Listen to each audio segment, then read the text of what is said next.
coverage options to protect each perfect moment. Farmers Union Insurance. Contact your local Farmers Union Insurance agent today.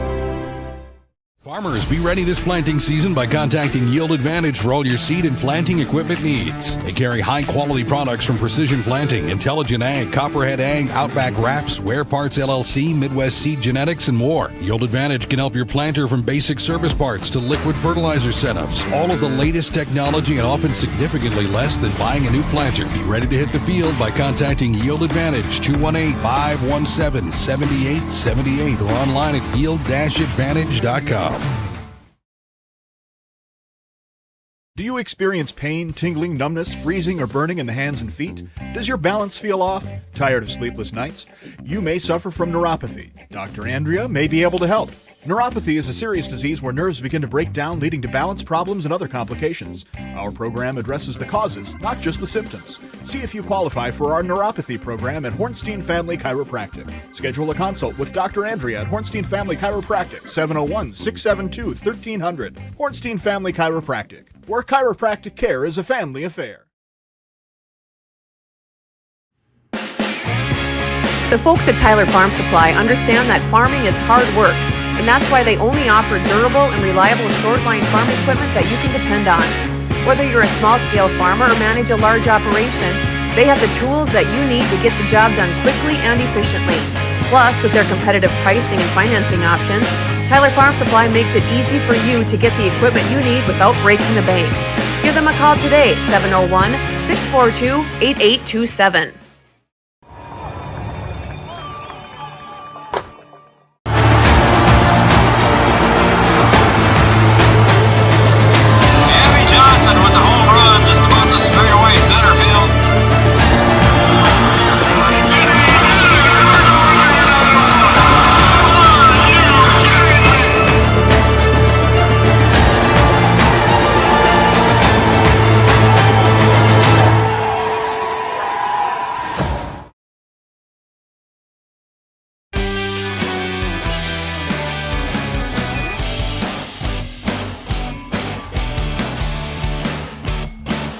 Good evening, everybody, and welcome to Cowboy Field here in Breckenridge, Minnesota. Welcome to Three Borders Sports Network, and those of you watching on Red River Communications Cable Channel 28, welcome to Three Borders Sports Network and our Yield Advantage pregame show. Yield Advantage is the precision planting sales and service center for the southern Red River Valley.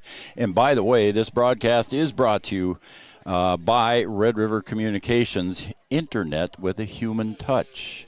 We've got some football here for you on the Minnesota side of the river tonight, and that will be between the Breckenridge Cowboys. They are 2-0, and they will be hosting the Frazee Hornets, also with a record of 2-0. Good evening, everybody, and welcome. I am Joe Schreiner. I am joined here in the booth by the legendary Brian Watson. B-Dub, good evening. Do I have to send somebody a check in order to I don't pay know. for that? Noel might have put the that introduction? Copyright on it. Yeah. You think so? He might have. All right. Check's in the mail. All right. Noel. Okay. All right, and Brian's here in the booth with me. I'm up above here. We got Jack Barton running the cameras for us. He's doing double duty tonight. Yards ain't here, so Jack is going to run both cameras for us this evening. Yards missing in action again. And then we've got Mike McCall down on the field, and he's going to have an interview very shortly here when Coach Yagi comes out of the locker room. But B-Dub, for now, we'll just keep the Yield Advantage pregame show right here. And these two teams, last time they met was back in 2022. Breckenridge lost 34-12 at that point in time. So this is a first here since 2022 when these two teams are going to meet. Yeah, both teams off to a good start. Breckenridge got two solid wins here to start the season, and Frazee off to a good start as well. 2-0 in their first two games. Yeah, Browerville, Eagle Valley 22-zip, and Monaga 44-6. So that'll be the key here based on the scores. We'll see if Breckenridge could put points on the board. Frazee only giving up 6 points so far this season. All right, and Mike McCall is looking for Coach Yagi to come out of the tunnel here pretty quick, and we'll have him shortly. Again, the team's just taking the field here to warm up. Breckenridge, as you can see, just came in on the field, and Coach Yagi is approaching Mike McCall. We're happy to have Mike on board, aren't we? Yeah, we are. We're keeping him busy. He's certainly putting in some work for us. So yeah, we appreciate that. Yeah. And I think we're going to turn it down to Mike McCall. Mike, you can hear me? If you can. I can hear you. I can hear you. There you go. Take it away, buddy. Well, Coach, doesn't get any easier this week. Another tough opponent coming in, Frazee. They're 2-0 also. And offensively, they're putting up over 300 yards a game and scoring over 30 points a game. How do you manage against that? We got to match their level of physicality. They're big on the whole line. They got some really good backs and some good speed. We got to make sure we're closing gaps. We're not sitting back on our heels. We're firing forward, trying to reset the line of scrimmage into their backfield. Okay, now flip it. Defensive side of the ball. 2 games, they've given up an average of 140 yards a game and 6 points. What do you guys need to do to move the ball? Got to make sure we're balanced. We can't be a one-dimensional team where we're only running the football, we're only passing the football. We got to make sure everyone's staying involved, and just a little bit of that misdirection piece of it to where you never know who's going to be making a play on it every down. Okay, so at the end of the night, what 2 things have to happen tonight for the Cowboys for you to walk out of here with a win? Got to make sure we protect the football and dominate the O-line. 2 most important things. All right, good luck, Coach. Hey, thank you. Well, that's, dominate the line of scrimmage. We heard that last week, and it's going to be a theme again tonight. Welcome back again, and we appreciate Coach Yagi taking a few minutes there and spending some time with Mike. He's going to walk down, and he'll get Coach Russ Hackle from the Frazee Hornets here in a couple minutes. We'll take a break, B-Dub, and we'll come back in a couple minutes when Mike is set up and ready for that one. We'll be right back on Three Borders Sports Network. Challenging conditions arise. We don't back down. We up our game. We outpace the competition. Keep you ahead of adversity. We keep you equipped and bring you solutions that hit close to home. Channel leads the field so you can rise above. See how at channel.com/rise. Make OSPTI your choice for outpatient rehabilitation and sports injuries with locations in Fergus Falls, Breckenridge, and Hankinson. Orthopedic and sports physical therapy is the right choice for your recovery. Live your best life. Trust the experts at OSPTI. For 75 years, Corner Drug has been your trusted Health Mart pharmacy in Wapaton. As the prescription specialist, we're dedicated to your health. We provide immunizations to keep you safe, along with health pack compliance packaging for easy medication management. Plus, our medication synchronization ensures all your prescriptions are ready when you need them. Experience personalized care and expertise at Corner Drug, where your health is our priority.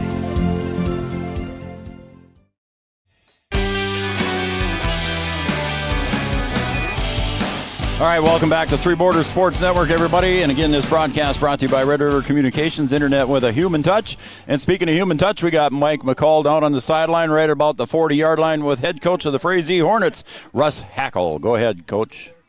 Coach, another big one tonight. Both teams coming in at 2-0. Start off Breckenridge offensively. They're averaging over 30 points a game. What do you need to do to try and slow the Cowboys down tonight? I was going to sit and break down, don't get too far in the backfield and make some tackles. If we get too far in the backfield, they get underneath us, and some of those plays get to be big plays then. Okay, defensively, last week, Breckenridge had a really good game defensively. You guys have been very solid on defense. What do you need to do offensively to move the ball on the Cowboys? The same thing. Get off on blocks and make sure we're assignment sound and stay on our tracks when we're going off on our linemen, because with that puts us in a spot to make plays. And so I'm guessing you would attribute that to your success the first 2 games. You've given up 6 points, 130 yards both games. So is that kind of what's been the keys the first 2 games? Well, yeah, the offense has done their part. I mean, we're still not firing in all cylinders there. Our passing game could use a little more work, but we're working on that and building on that. Defensively, we've been pretty sound on defense. I mean, just carrying that and bringing in every game that we're trying to shut out. That's our goal. Now, we talked about, you gave me your keys for the game. What are 2 of the biggest things you need to do tonight to try and get the Hornets out here with a win? Control the clock and have enough endurance in the end of the game, because we got a lot of kids playing both ways, and we got to be fresh and try to make that happen. Well, good luck tonight, Coach, and thanks a lot. Thanks a lot. Endurance guys, looks like they got about 9 guys going both ways. I was going to say, Mike, you and I talked about that pregame here before we got started here, but you talked about the endurance for both teams, and especially for the Frazee Hornets. Yeah, it's going to be a good game, and I'm looking forward to the physicality and who wins the battle up front. And you talked about, too, the yardage comparison between the two and the points for, the points against, 76 versus 66 for the Hornets. Real close statistical-wise. Well, when you look at the stats, Breckenridge has ran 90 total plays. Frazee's ran 83, and Breck is averaging 8.2 yards a play, and Frazee's averaging 7.6 yards a play. You don't get much closer than that. That's right. All right, Mike, we'll be back to you here at the end of the half. Maybe we'll find you at a quarter break, and we'll talk to you then. Sounds good. All right, Mike McCall on the sidelines for us at Three Borders Sports Network. Appreciate the job that Mike does. B-Dub, we're looking for a good one here tonight. Frazee, and I'm not going to use the excuse, coming in here as a 2A squad, and Breckenridge, of course, is a 1A. This is a district battle, if you will. Both teams in the Mid-Northwest Conference, if you will, or district, and both right now sitting at 1-0. Yeah, it'll be interesting to see, how this game goes as you get deep into it, with Frazee having so many players that play both ways. We'll see if Breckenridge can kind of keep this thing close. Maybe fatigue sets in a little bit. It's a little bit of a warmer night than it has been. So you gotta watch out for some cramps maybe later on in this game, and we'll just see who can endure the best here, because I think that might be what it is. It'll be really, really interesting to see how the offense of Breckenridge stacks up against the defense of Frazee, being that they've only given up 6 points. That's Frazee only given up 6 points on the season so far. And Breck been able to put some points up. They put some points up last week against Parker's Prairie, whose defense was pretty solid. Yep. And, of course, they rolled up a bunch against Benson. So we'll kind of get a good idea of where you are. Again, you can't look at 2A, 1A, whatever. I mean, it's a football game, and that's what you're going to do. You're going to come out here and play, and you're going to see if you can get out of here with a win. And both teams, again, in the yards per carry, and it's so close when you look at the stats here that Mike McCall put together for us, and it's just so close for both teams here. We're looking for a good one. The endurance that you talked about, and the endurance that Coach Hackle talked about, and the endurance that Mike McCall talked about, there is a warmer evening tonight. I mean, we're in the mid-70s. It's a beautiful evening, but last week we were in the cooler weather, and it's kind of cloudy, but we didn't see very many cramps last week. We'll see what we see tonight. Well, you're going to find out what kind of shape you're in tonight, on both sides, because Breck has a lot of kids that play both ways too. Yep. So we'll just have to see. I mean, there's not a lot of wind out here. It could be down on the sideline, could be a little bit warmer, but as the sun goes down, it's going to cool down a bit. But I think it's a good night for football. You like it a little cooler normally, but we'll have to see if they can endure, and we'll see what happens here. I think it's going to be a good battle. Going to be a lot of green in the stands tonight. Breckenridge wearing their green, and then you got Frazee in their white and green. Is it UND green that they're wearing? Stop. I mean, I'm just saying. Stop. It looks like Is it? No, they wear a pale green. Well, both teams. If you look at that post office logo, it's kind of a pale green. Got a little UND green out here tonight. I like that. All right, and I do need to make an apology, because last week on the onside kick, I think I said live on the air that Cooper Roberts hit that little onside kick, and it was not Cooper, so I must apologize that it was Jackson Riggs. So my apologies to Jackson Riggs and his family. But so that's, Jackson gets the credit. So that's what happens when you go to the eye doctor and they adjust you from 2015 down to 2020. Is that what happens? I think so. But I guess that's in all honesty, the 8 and the 0, when you look at them from the side, they look nothing alike. Yeah, they did. They look nothing alike. And they're built is about the same height and everything, so that's why I thought 0 was kicking and not 8. I don't even know what you're doing right now. Okay, well, I'm just trying to make an excuse for myself. It's not working. I'm just waiting for ESPN to call, and they're going to hear that mistake that I made. And there we go. So maybe they're watching tonight. There we go. All right, we're going to take a break here on our Yield Advantage pregame show. Brian and I will be right back. Mike McCall down on the sidelines, Jack Barton up on the camera, and we'll be back shortly here on Three Borders Sports Network, and we'll be right back after these messages. Insurance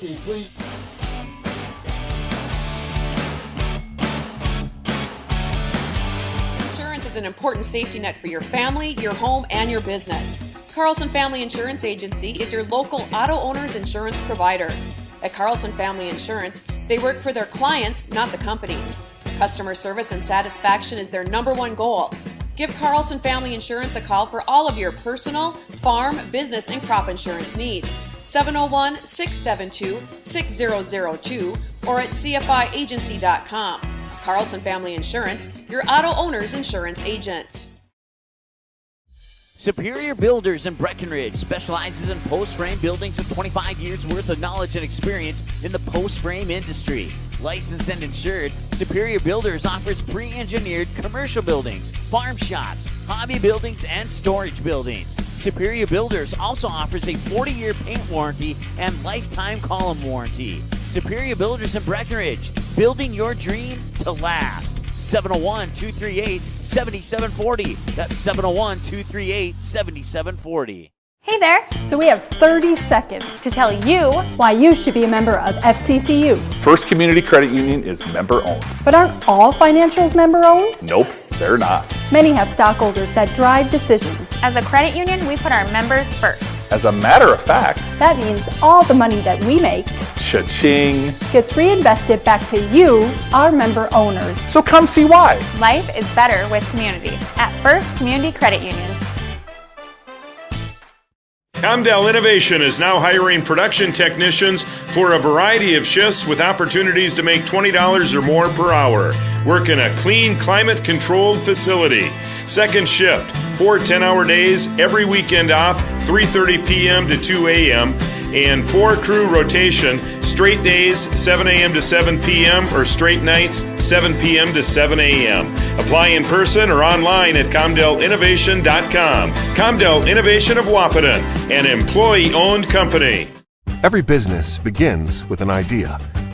With dedication, hard work, and high-speed broadband, that idea can grow into something giant. The member organizations that form BAND are proud to support North Dakota businesses every step of the way, from the soil to the stadium.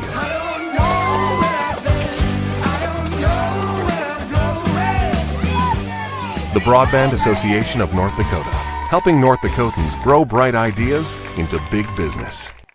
At Smith Motors in Wahpeton, our goal is to find the vehicle that fits you, both in lifestyle and budget. Do more with the spacious GMC Acadia, the powerful, always dependable Chevy Silverado, or the rugged, hardworking GMC Sierra. Since 1960, Smith Motors has provided an excellent automotive experience featuring high-quality service and low-pressure sales. Chevrolet or GMC, the selection is great. And if we don't have it, we'll find it for you. Smith Motors, small-town friendly, big-town.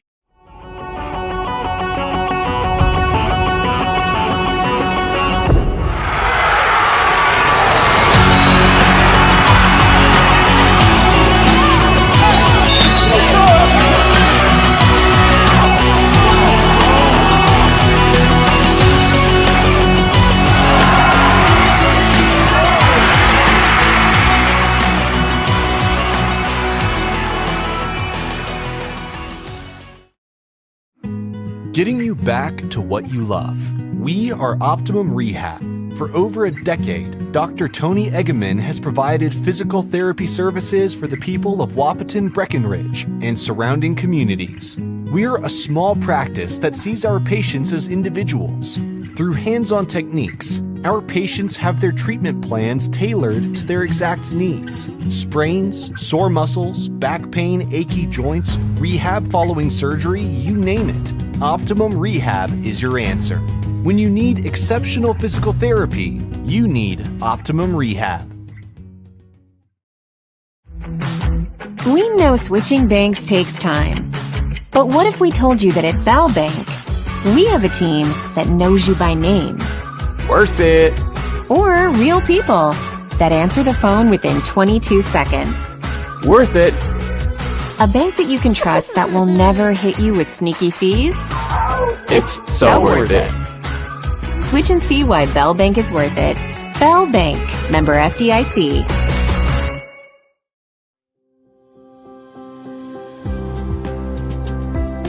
Minn Kota Ag Products has helped farmers with all their agricultural needs as the farming industry has expanded. They provide farmers with all their chemical, fertilizer, seed, grain, and elevator needs. They also offer deep band tillage, chemical application, and fertilizer application, just to name a few. Proud to be a partner in your operation since 1941. Download the MKAP Grower 360 app from your app store today to see current market prices, your tickets, and any essential information for your operation. Thanks for all your hard work. Welcome to the City Brew Hall in downtown Wahpeton, your food and entertainment destination.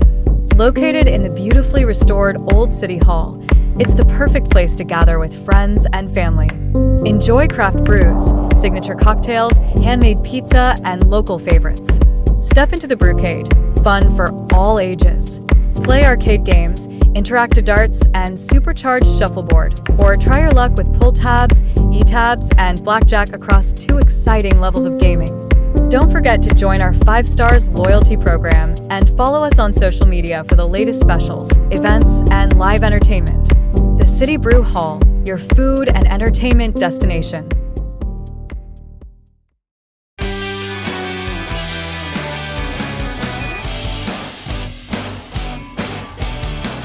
Welcome back to Three Borders Sports Network, everybody, and those of you watching on Red River Communications Cable Channel 28.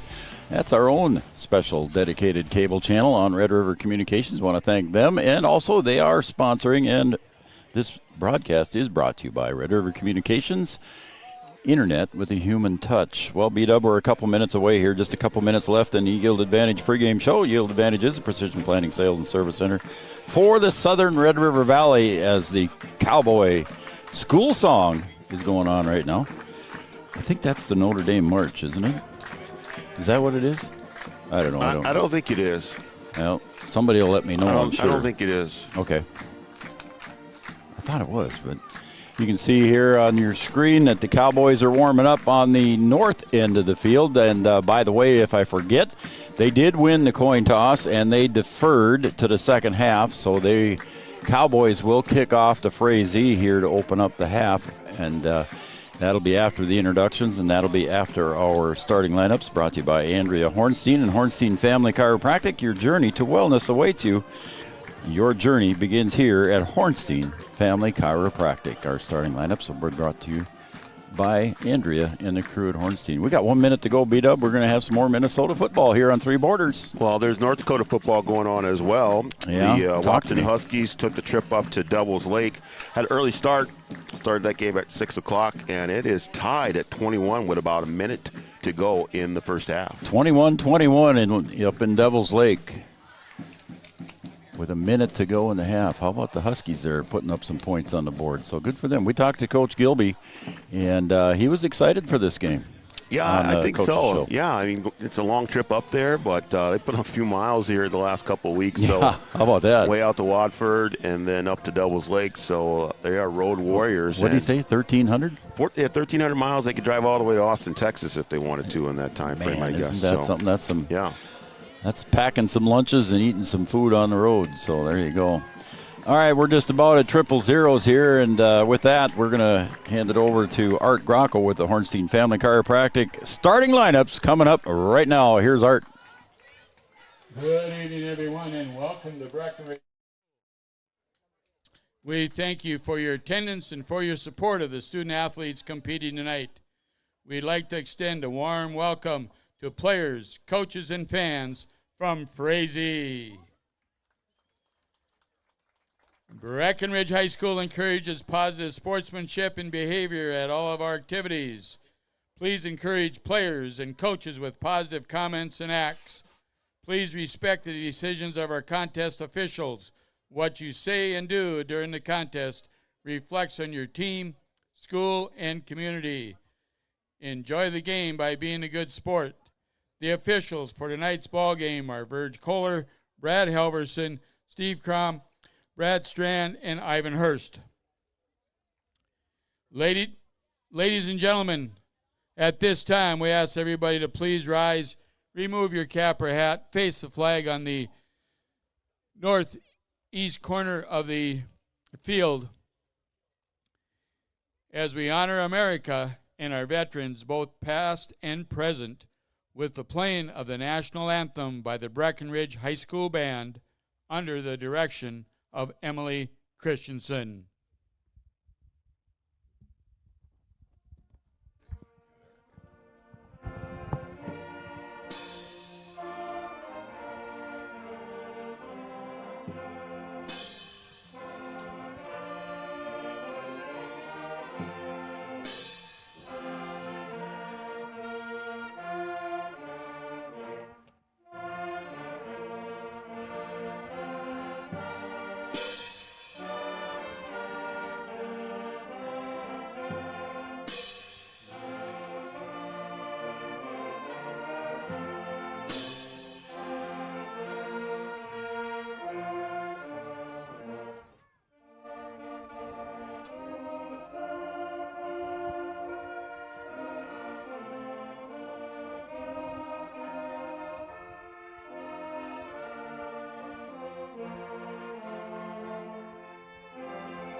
Good job. Thank you, band, for being here. All right, let's meet the participants of tonight's contest. First, for our visitors on the scoreboard, the Frazee Hornets. We're going to introduce their starting offensive unit. At tight end, a junior, number 87, Noah McColson. At tackle, a senior, number 78, Blake Amundson. At guard, a senior, number 67, Tanner Moe. At guard, a senior, number 57, Jack Graham. At tackle, a senior, number 56, John George. At center, a senior, number 52, Connor Erickson. At running back, a senior, number 42, Dawson Lyman. At wide receiver, a junior, number 28, Aiden Grossman. At running back, a junior, number 25, Mason Mickelson. At running back, a sophomore, number 3, Ben Ryerson. And at quarterback, a senior, number 8, Adam Vegan. Coaches, Russ Hackle, Nick Cornier, Brandon Olson, Roger Thorpe, Daniel Steele, and Joel Mulberg. And now for the home team on the scoreboard, the Breckenridge Cowboys, and we'll introduce their defensive unit. At defensive end, a senior, number 51, Kai McDonald. At defensive end, a junior, number 71, Tucker Schneider. At defensive tackle, a senior, number 50, Henry Sledadal. At defensive tackle, a senior, number 5, Levi Christensen. At linebacker, a senior, number 21, David Erlinson. At linebacker, a junior, number 24, Avery Smith. At linebacker, a senior, number 0, Cooper Roberts. At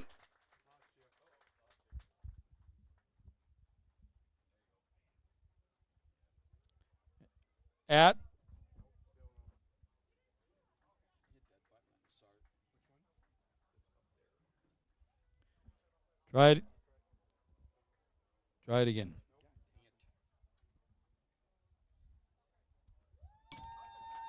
Yeah, dang. Test. I'm not getting anything there.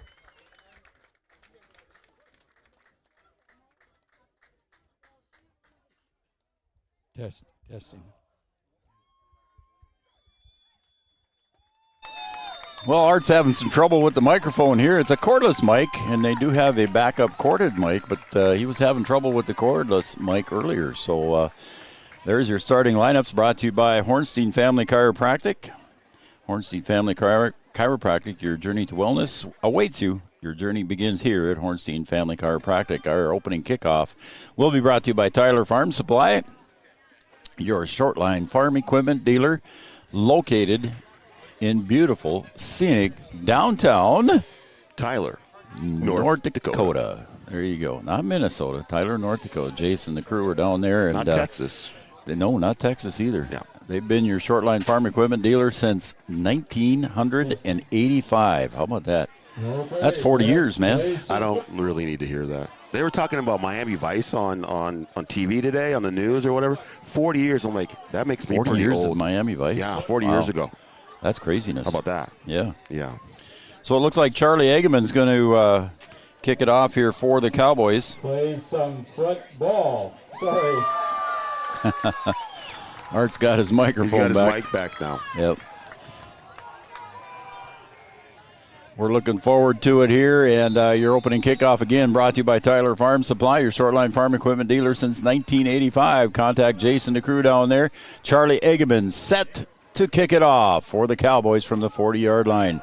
Kicks it nice and deep, trailing back there to go get it would be Ben Ryerson, and he'll get up across the 20, maybe the 22. We'll see where they mark it. It'll be 1st and 10 for the Hornets. Ben Ryerson on the return. Jackson Lopez on the tackle.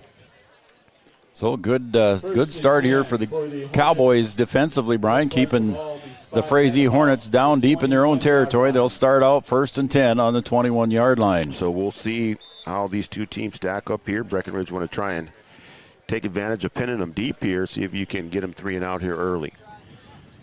So the Frazee offense quarterback is Adam Vegan.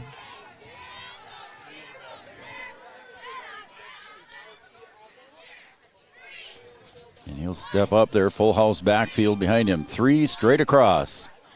Very deceptive kind of an offense, and the handoff goes to the near side, carries forward for about a couple of yards.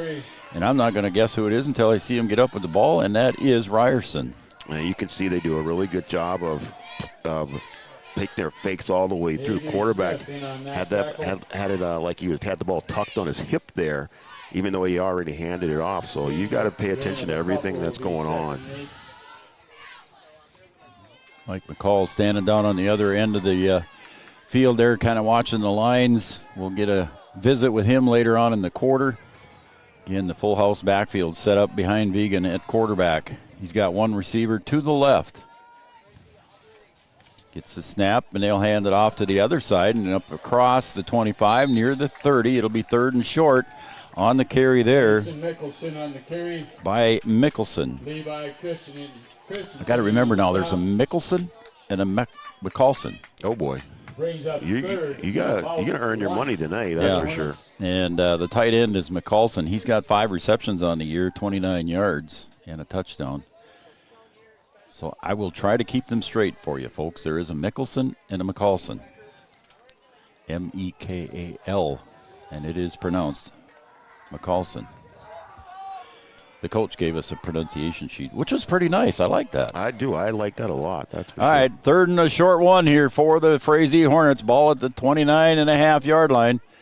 And the handoff goes to the other side, and a carry and breaks a couple tackles, gets through into the secondary, across the hash marks, and a big 10, 12-yard gain in the backfield. Yeah, Mickelson off the right side that time. No deception there. Just hand it off and let him go. And a big chunk of yardage there for the first down. Mickelson averaging 5.6 yards per carry, Brian, and he probably had double that in that carry. Yeah, those big guys up front are moving it. And we'll see how long it takes for Breckenridge to adjust to all the activity that's going on in the backfield. There is a lot of activity, if you want to call it that. Again, the full house backfield. They spread out their arms, and that's how far apart they are. Vegan under center. He'll take the snap, and he'll hand it off on a dive right up the right side. Carries forward for about a gain of 3. And I believe that would be on that side. That was Dawson Lyman on the carry. Yeah, you can see how they carried all their fakes. And even after he handed that ball off, he still had 25 coming around the end. Mm-hmm. They do a really good job of going through everything. Lyman averaging 6.8 yards per carry. It keeps him honest, that's for sure. It sure does. With 3 in the backfield, it means the play-by-play guy has got to be on his toes as well. You got to be on your toes for sure. We'll call it 2nd and 6 here for the Hornets. Ball at their own 46.5-yard line. Vegan under center. And the snap and the handoff will go to Ryerson. He's going to try and get around the right end, and a tackle for loss on the far side there by the Cowboys. Yeah, good penetration. Armitage in there right away. And loss of about a yard or so. I think Connor Ernst had a little hand in that one too. So that'll be a 3rd down and about 7 now for the Hornets. Be a big play here early for the Cowboy defense. Ball at the 45. Are you in 4-down territory this early in the first? I don't know. I don't know either. Considering field position, just throwing it out you there. have only given up 6 points on the year. I think you probably trust your defense a little bit. Yeah, good call. So here we go. Again, the full house backfield split wide to the left. He's almost got his toe on the line right where the ball is. Snap, and it gets hand up on the crossbuck, and it's going to be Ryerson on the carry, maybe a carry of 1. But it's going to be 4th down and probably about 5 here for the Hornets. They're looking at the sideline. Figure out what they're going to do here. Not much change in personnel, is there? No, you have a lot of kids that play both ways, and look like they might be taking a timeout here. No, he's just coming out to talk. I think they're going to punt here. Yeah, there was a wholesale change there. Here come the Cowboys with their changes as well. And who's going back for the Cowboys? Is it?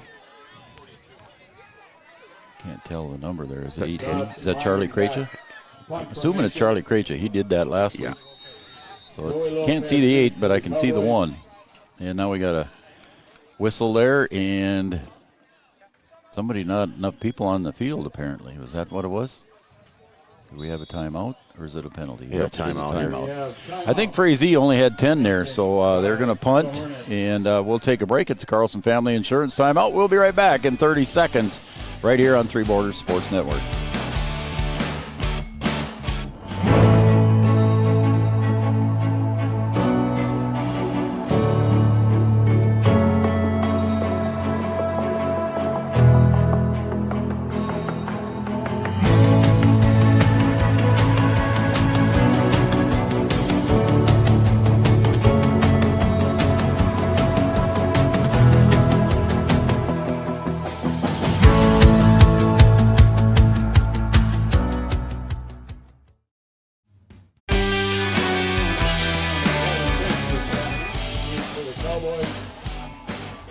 All right, welcome back. It's 4th and 5, a long 5 for the Hornets there. Ball in their own territory, and they choose to punt.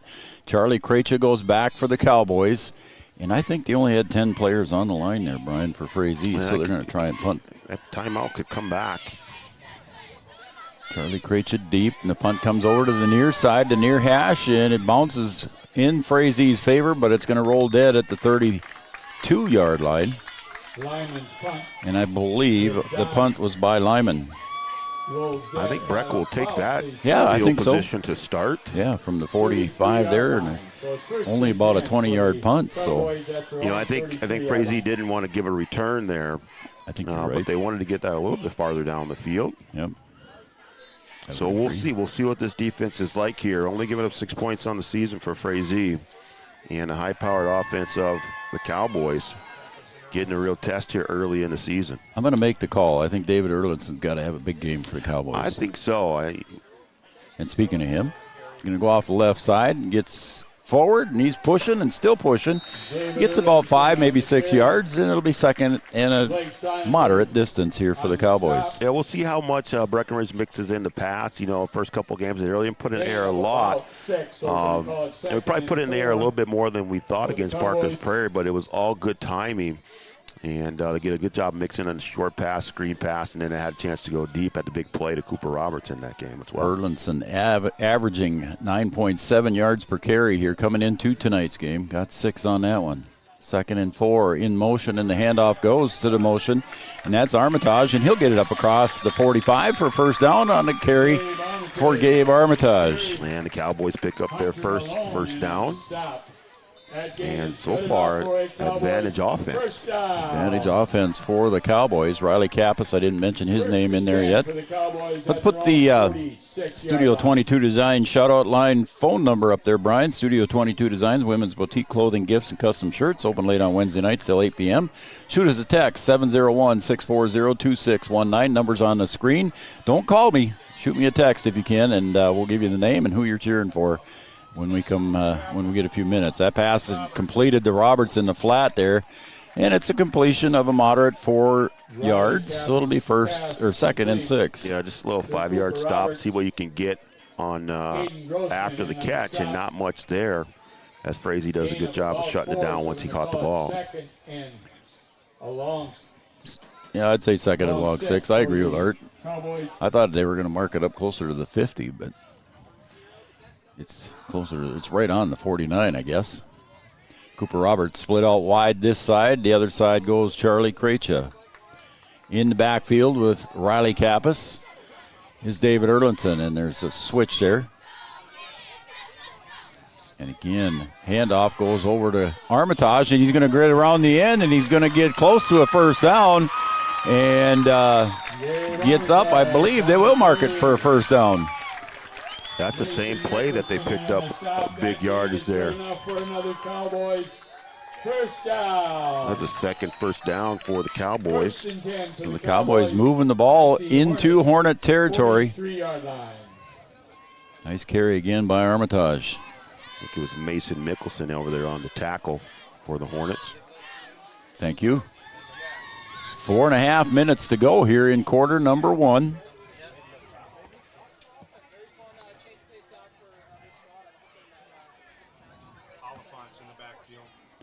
And the handoff to Lawson Oliphant. Breaks the tackle in the backfield, and he just stumbles forward. Maybe he's going to end up losing a yard there.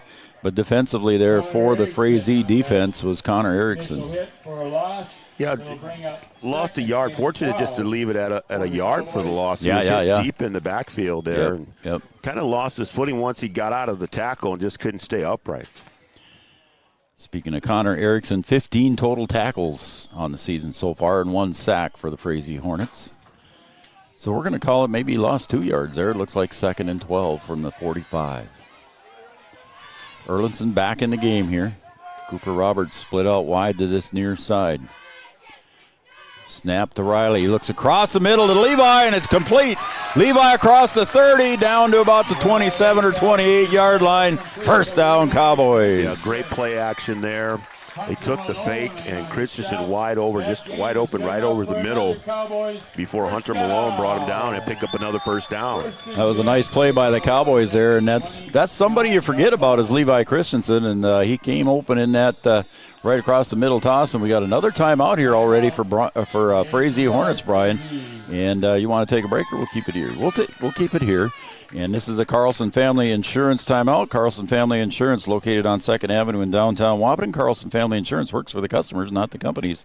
Customer service and satisfaction is their number 1 goal. Mike, you on the radio there? Do you want to add something down there? I don't have them on yet. Oh, okay. All right. We'll stay here then. I just thought maybe Mike was putting the microphone up to him. That was good use of the play action there. Absolutely. Breck doesn't put it in the air a lot, but you got a good fake there and a nice route right across the middle by Christensen. And that's what Breck does. They don't put it in the air a lot, but they when they do, it's pretty effective. And some of their passes are as good as a run. And if you are a Frazee fan, you can certainly send us a text at 701-640-2619. Chad's listening and watching. Chad's always on. He's working here tonight. Yeah, he likes to keep it on while he's working. So he is here, and we're going to go with a 1st and 10 now from the Hornet 29-yard line.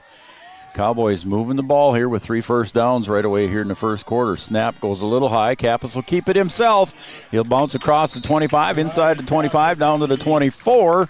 About a 5-yard carry for Riley Kappas. On that stop. Brian Riley Kappas, 25 rushes for 146 yards, averaging nearly 6 yards per carry. Yeah, we saw him be effective with the read option last week. Went into the end zone 3 times. And able to pick up a few there with the quarterback keeper. Leading the team in touchdowns with 6 on the season. Ball at 24-yard line. 2nd and we'll say a long 5. In motion goes Armitage, and he'll take it around that far end. He'll get around the corner, and he gets positive yardage. He breaks a tackle and gets the first down on the carry, pushed out of bounds over on the far side. It'll be 1st and 10 for the Cowboys inside the Amanda Frederick. State Farm Insurance Red Zone. Brian. That is the 3rd time that they've run that play, and they've been effective each time. So it is the 3rd time that Armitage has carried it, and he's had positive yards every time. 1st and 10 for the Cowboys. Ball at the 16-yard line, I believe. Looks like about 16 from here. That's what we're going to go with. Kappas gets the snap to Erlinson. Up the middle, bobs and weaves his way, gets forward. Maybe a carry of about 4. So Erlinson with positive yards again for the Cowboys. Maybe 5 yards. It'll be 2nd and 5 for the Cowboys. Yeah, the offensive line for the Cowboys doing a good job here. Cowboys able to effectively move the ball against this Frazee defense that's only given up 6 points here on the season. A beautiful evening here at Cowboy Field. The boys were spraying themselves down with some bug spray, so there must be some bugs on the grass. A little warmer down there. The bugs are out. Skeets are out. Yep. 2nd and 5 for the Cowboys. Inside the Amanda Frederick State Farm Insurance red zone. Kappas keeps it, comes over to the flat, finds Cooper Roberts, spins, and trots in easily for a touchdown. Cooper Roberts, a pass from Riley Kappas, and a touchdown. There it is. Just mix the run with the pass. And again, another short pass that they're able to take in for the touchdown. Cooper Roberts, a big target out there. And Kappas doing a good job of avoiding the rush. He had 2 guys in his face and still able to get it to Roberts, and Roberts takes it in for the score. So a first touchdown goes in the books here for the Cowboys, and a point after attempt held by Riley Kappas. Charlie Eggeman kicks it up and through very easily, and Eggeman puts the score at 7-0 in favor of the Cowboys. We'll be right back right after this message on Three Borders Sports Network. 1987, Red River Valley and Western Railroad has served North Dakota and Minnesota with over 500 miles of track. Red River Valley and Western handles shipping, freight car repair, storage options, and now transload services. With over 30 years of experience in the railroad industry, they know dependable service is what you strive for. Red River Valley and Western is proud to be a part of the community since 1987.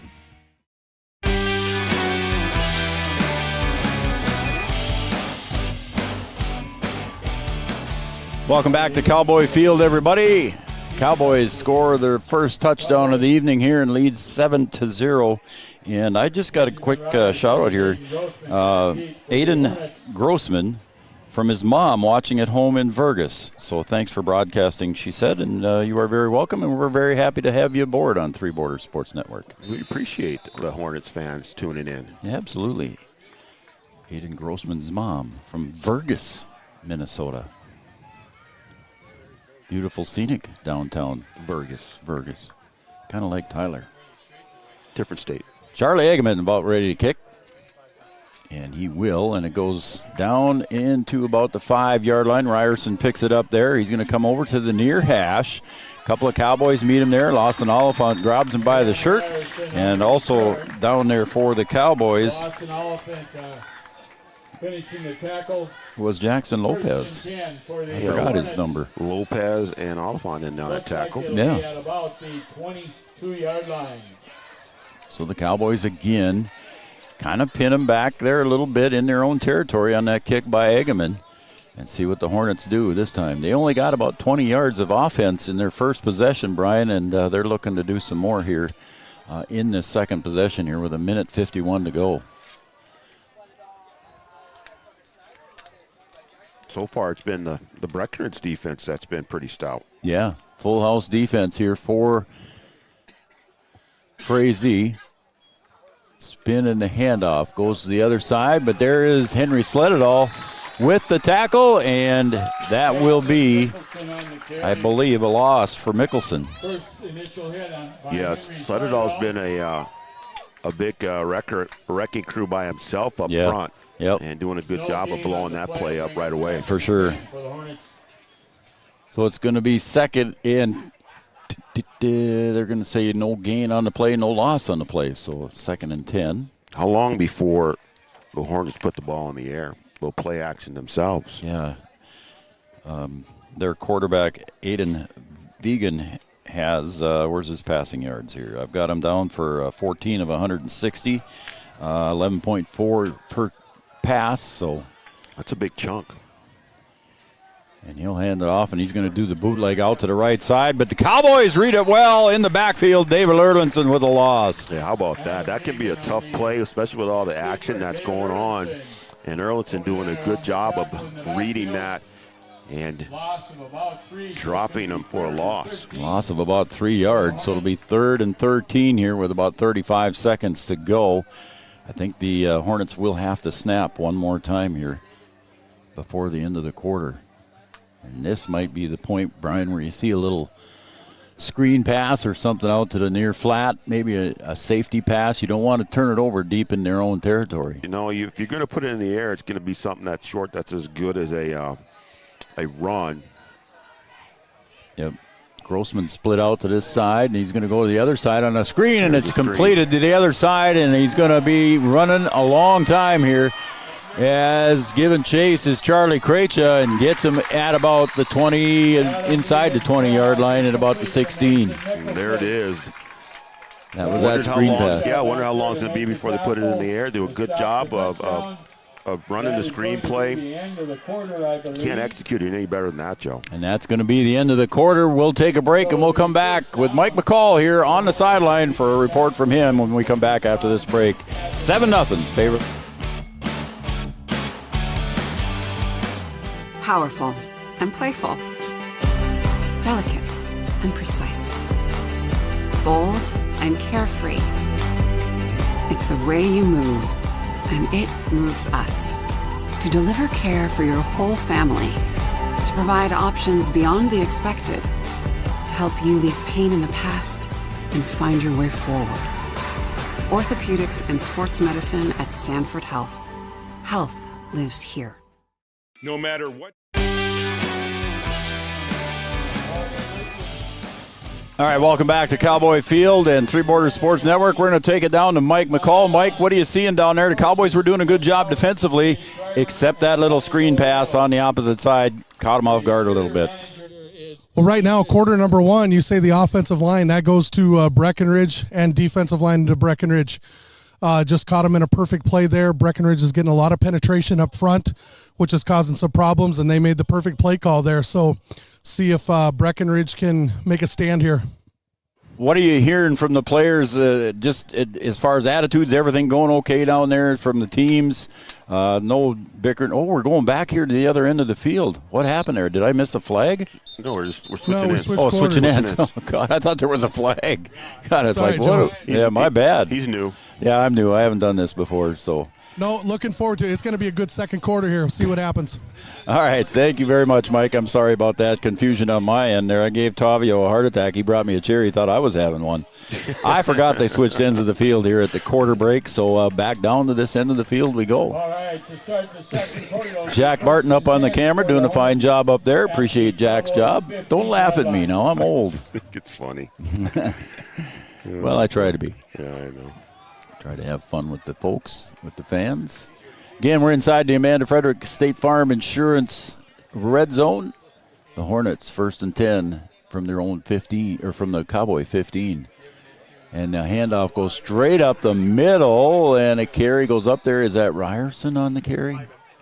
Dawson Lyman on the carry. Lyman was on the carry. I couldn't tell. Ernst in on the tackle. I think Connor Ernst in on the tackle for the Cowboys. So it's 2nd and 3. So 2nd and 3 on a carry of 7 by Lyman. Levi Christensen comes in on the defensive side of the ball.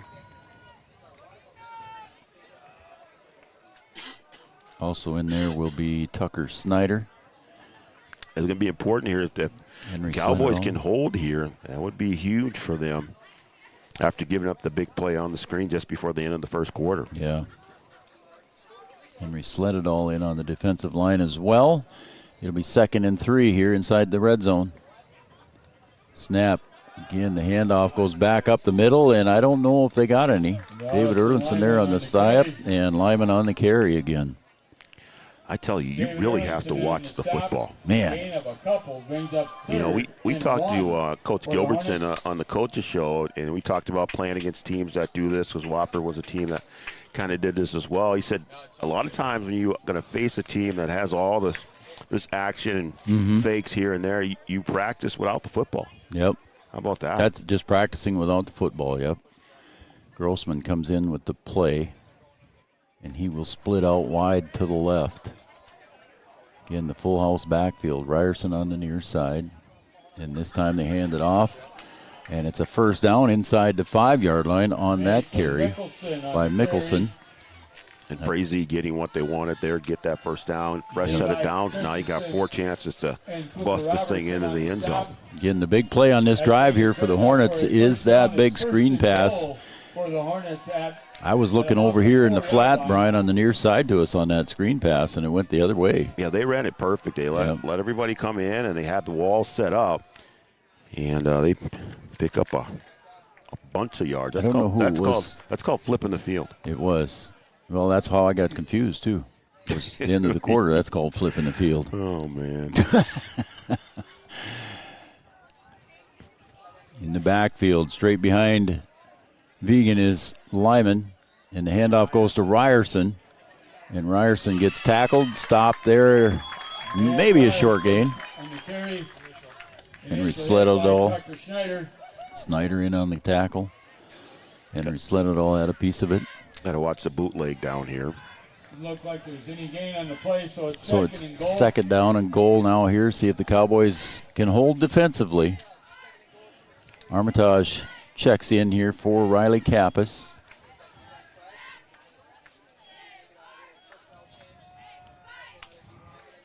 And Grossman coming in with the play. And he'll split out far to the left side. Ryerson to the right. Mickelson to the left. Lyman right behind Vegan. And here's your bootleg, and there's going to be a pass, but it's incomplete. On the pass attempted out to the outside. Pass is incomplete, intended for Dawson Lyman. It was intended for Lyman, I believe.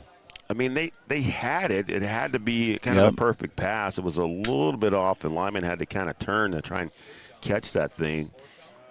And Breckenridge had it sort of covered. Needed to be a perfect pass. So Cowboys escape one there.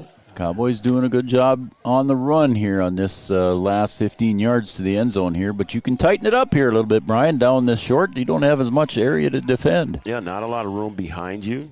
So you can be a little more aggressive here. Ryerson goes to the far side this time. Get some help from the backers. And it's a fake there. Nope, it was a handoff. I thought it faked me. I thought Vegan had it, and he was coming on that bootleg you were watching for, Brian. And I fell for it, man.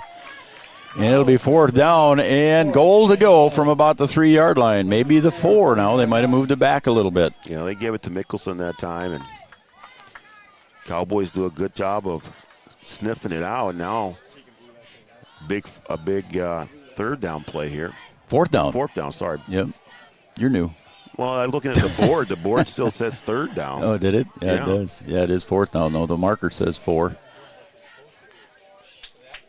We'll get on the scorekeeper down there. And we got another whistle. Somebody's taking another timeout. And look at that. Frazee has used all 3 timeouts already here in the first half. So they have no timeouts remaining here with 7:55 to go on the Farmers Union Insurance scoreboard. It's 7-0 in favor of the Cowboys. We'll be right back. Time of year, a farmer's relationship with Red River Grain Hefty Seed never changes. Red River Grain Hefty Seed works shoulder to shoulder with area farmers to attain the highest possible profit for you. Red River Grain Hefty Seed has been saving farmers money for years. For all your grain and agronomy needs, stop in or call the friendly staff at 643-3738 or visit them online at redrivergrain.com. Give them the freedom. All right, that was the Carlson Family Insurance timeout, and we also got to thank Karen and Carly Kappas for tuning in and watching Three Borders Sports Network. She's always on there for us. And guess who's tuned in and watching? But they got the kids playing on the foreground there in front of the TV. That's Coach Margaret Kruger. There we go. Got the game on, watching the Cowboys. The kids are just playing with their toys. So thanks, Coach Kruger, and congratulations on your win last night in Park Rapids. They had a 3-0 win. And Tara Clostrike, thank you for tuning in and watching Three Borders Sports Network. And get well soon, Tara. 4th and short. Here we go. And we've got a different looking backfield. Vegan's going to drop back, looks for the pass in the flat. It's caught and touchdown over on the far side. And I think it's complete to Grossman. I do not see any flags, so it looks like 6 points. Vegan's pass is complete. You knew they were going to throw the ball. The Cowboys have been defending the run pretty good, B-Dub. Yeah, I think they found something with the pass that they missed earlier, and that play similar going to that same side, and they run it perfectly that time, and Grossman goes in for the score. And we got another text message from a Grossman fan here, too. I was going to say that the Grossmans, they're going to be happy. Yeah, they are, yeah. Hornets will be going for. So we'll get to that in a second. We go back to the full house backfield set. Vegan under center, and he's going to split out, and he can't take a timeout. Can't take a timeout, that's for sure. Who called the timeout? Must have been the Cowboys. It was the Cowboys. So the Cowboys take a Carlson Family Insurance timeout. We'll keep it here on that one. And B-Dub, again, the pass game right now is a little bit in the thorn of the side of head coach Yagi here. Well, and the Cowboys. Well, for both teams, I guess, Breck scored on a passing play, and Frazee scores on a passing play. So both teams have to they're doing a good job against the run, so to speak. At least Cowboys have done a really good job against the run. Yeah. And I think they have to tighten it up against the pass, but we'll see what happens here on this extra point.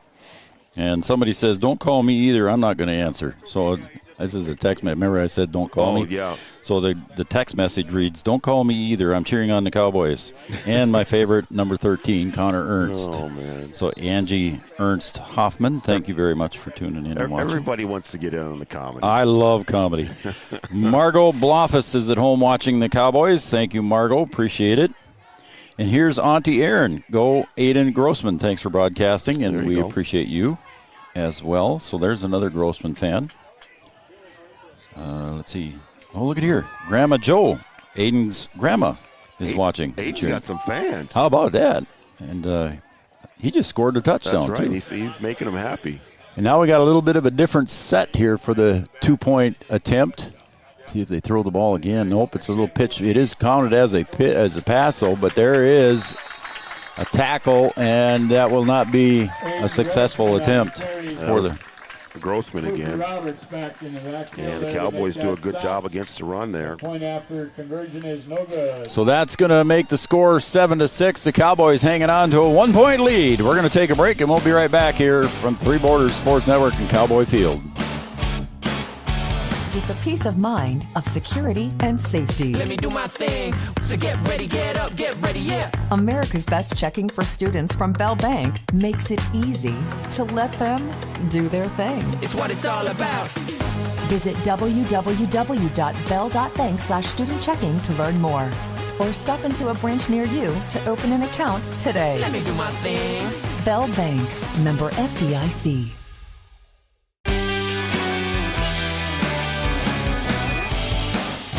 Cowboys escape a point after attempt failed. A 2-point attempt failed. And we're going to begin this series here with 7:51 to go, and the Cowboys will receive the ball. Remember, the Cowboys kicked it off in the first half, so they'll receive in the second half as well. Lawson Oliphant back deep. Lawson Oliphant is the furthest deep receiver.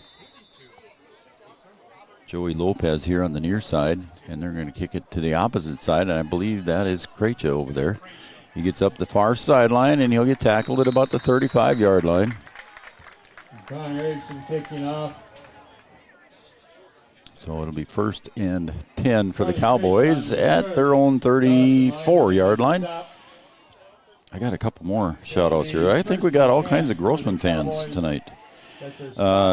Cheering on Connor Ernst, number 13, and watching and cheering on the Cowboys. Go Cowboys from Bridget Versdahl, thank you. Go Grossman's, way to go Hornets. That was from another Grossman fan already, but they're just happy on that score. So the Cowboys come to the ball now, 1st and 10 here at the 34-yard line.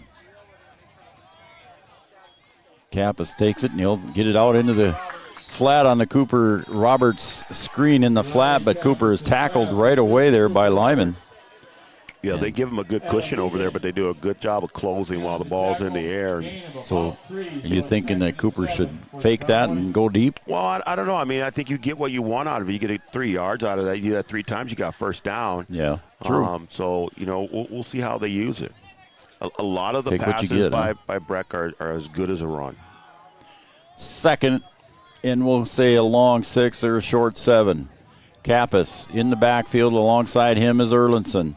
Cooper Roberts flipped over to the other side, now in the slot. Back goes Kappas. Looking, and he'll throw it deep for Cooper Roberts. He's got a step and had to go to the opposite shoulder, Brian, at the numbers, and couldn't quite come up with it, but it was close. Well, Cooper had a step. You kind of dialed it up right there, Joe. You saw the little shimmy by Kappas to give Roberts a chance to get deep, and had him and just missed him out there. Yep, just went to the opposite shoulder. I think if you came to the inside shoulder of Cooper Roberts, that could have been a different story. Let's see what Mike thinks when we get a chance to talk to him. We'll see if he's got an opinion on that if we get a chance to talk to him. Cooper again in the same formation, third and the long 6, and Erlinson up the middle, breaks a tackle, breaks another tackle, takes him head on, gets near the 50, first down Cowboys. That was some smash mouth football. How about that? That's what Coach Yagi said, that he just loves to take on tackles. It doesn't bother him. That was like, get out of my way, I'm coming. 1st and 10 from their own 49-yard line now with 6:42 to go and counting. Breck's been able to effectively move the ball on the ground. Yep. Keep this up and chew up some of this clock and work their way into the end zone again before the half. You get the ball to start the second half. That'll be big. Kappas with snap. He's going to take it himself. Called his own number on that one. On the quarterback draw, gets up 5-6 yards.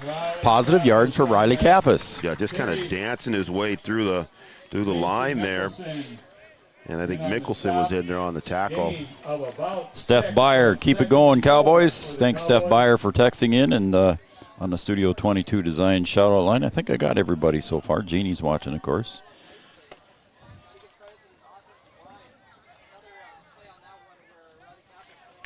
And it'll be 2nd and 4 here for the Cowboys after that carry by Erlinson. Kappas will take. That ball came out. That ball came out, and I think the Cowboys covered it back up. That didn't even get back to Kappas, did it? No, just I don't know if it was a mix-up. I mean, it looks like Frazee's they're going got to say Frazee got the ball back on that turnover. Yeah, I don't know if it was a mix-up or what, but Kappas reached out to put the ball there, and it just ended up on the ground. So I don't know if there was too much distance there, and it got knocked out of his hand. Never got a chance to put it in his belly. Well, that's a big turnover. That is a huge the turnover. Hornets get exactly what they want here as the Cowboys are moving the ball. So now Hornets will see if they can put something on the board here with 5:41 to go in the second. 1st and 10 from their own 46 in the first turnover of the game.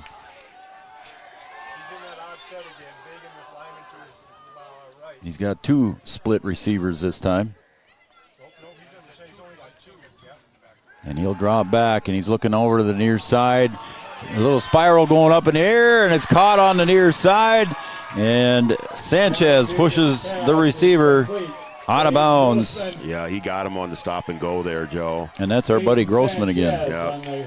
Just came up like it was going to be a short pass and then wheeled around and kept going. On the 22 balls placed on the 22-yard line of the Cowboys.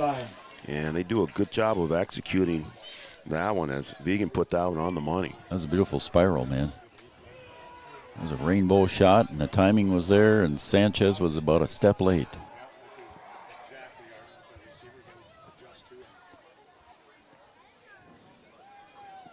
And it's Vegan he was over at the sideline himself getting the signal. Trots back into the huddle here. We'll see if the back judge got his hand up in the air. So it's less than 10 seconds. He's counting 5, 4, 3, 2, 1, and he got it off in time. Lyman goes off the left side, gets it forward for a first down, and he's going to carry it in for a touchdown from the 22-yard line. 22-yard run for Lyman. Yeah, Lyman doing a good job of breaking tackles, taking that one into the end zone. And the Hornets take advantage of the turnover and put 6 more on the board and take the lead in this game. So at the 5:28 mark, the Frazee Hornets take the lead now. 12-7. On that turnover, Mike McCall thinks that ball hit the center's leg and didn't actually I didn't make think it got back to Riley. Yeah. That was, yeah. So here come the Hornets again. The 2-point attempt with 3 in the backfield. Oh, and now again they're gonna. I don't know if that was going to be a fake play there or what was going on there, but it's illegal procedure is what they end up calling. Against the Hornets, so they'll move it back 5 yards. Something happened. Somebody moved or something down there, B-Dub. I think that was going to be a direct snap there is what they were trying. I think it was going to be a direct snap, but it's kind of hard to run that play fake when you don't have any timeouts left. It looks like you're going to go over there, call timeout or whatever, and they've already used them all. Yep, they have. But I think that was going to be a direct snap, would be my guess. 5:28 to go. They're going to try and go for 2 now from about the 8-yard line.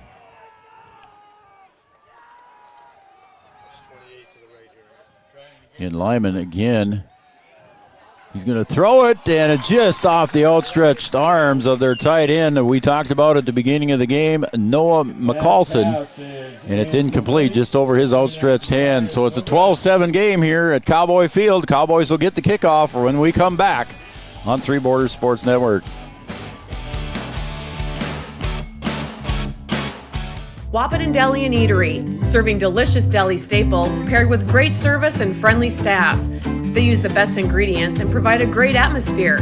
If you have an office party or an at-home celebration, Wahpeton Deli and Eatery can help with your next event. And now you can order online for in-store pickup. Check it out at wahpetondeliandeatery.com or call 642-3639.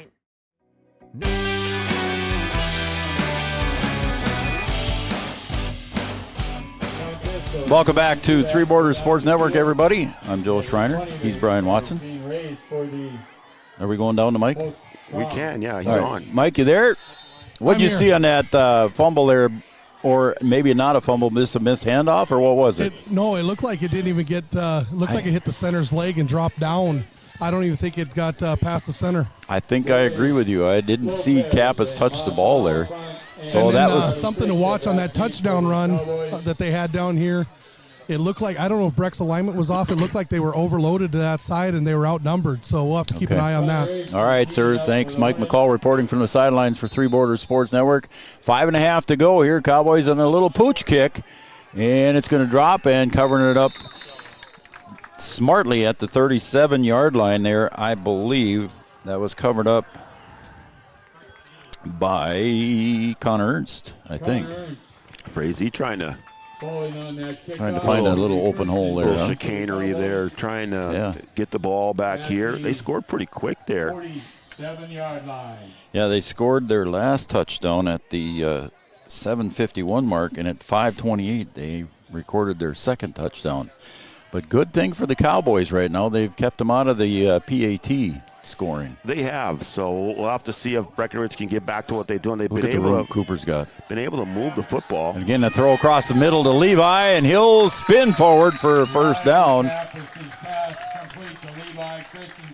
And the coverage on that one there was by Grossman.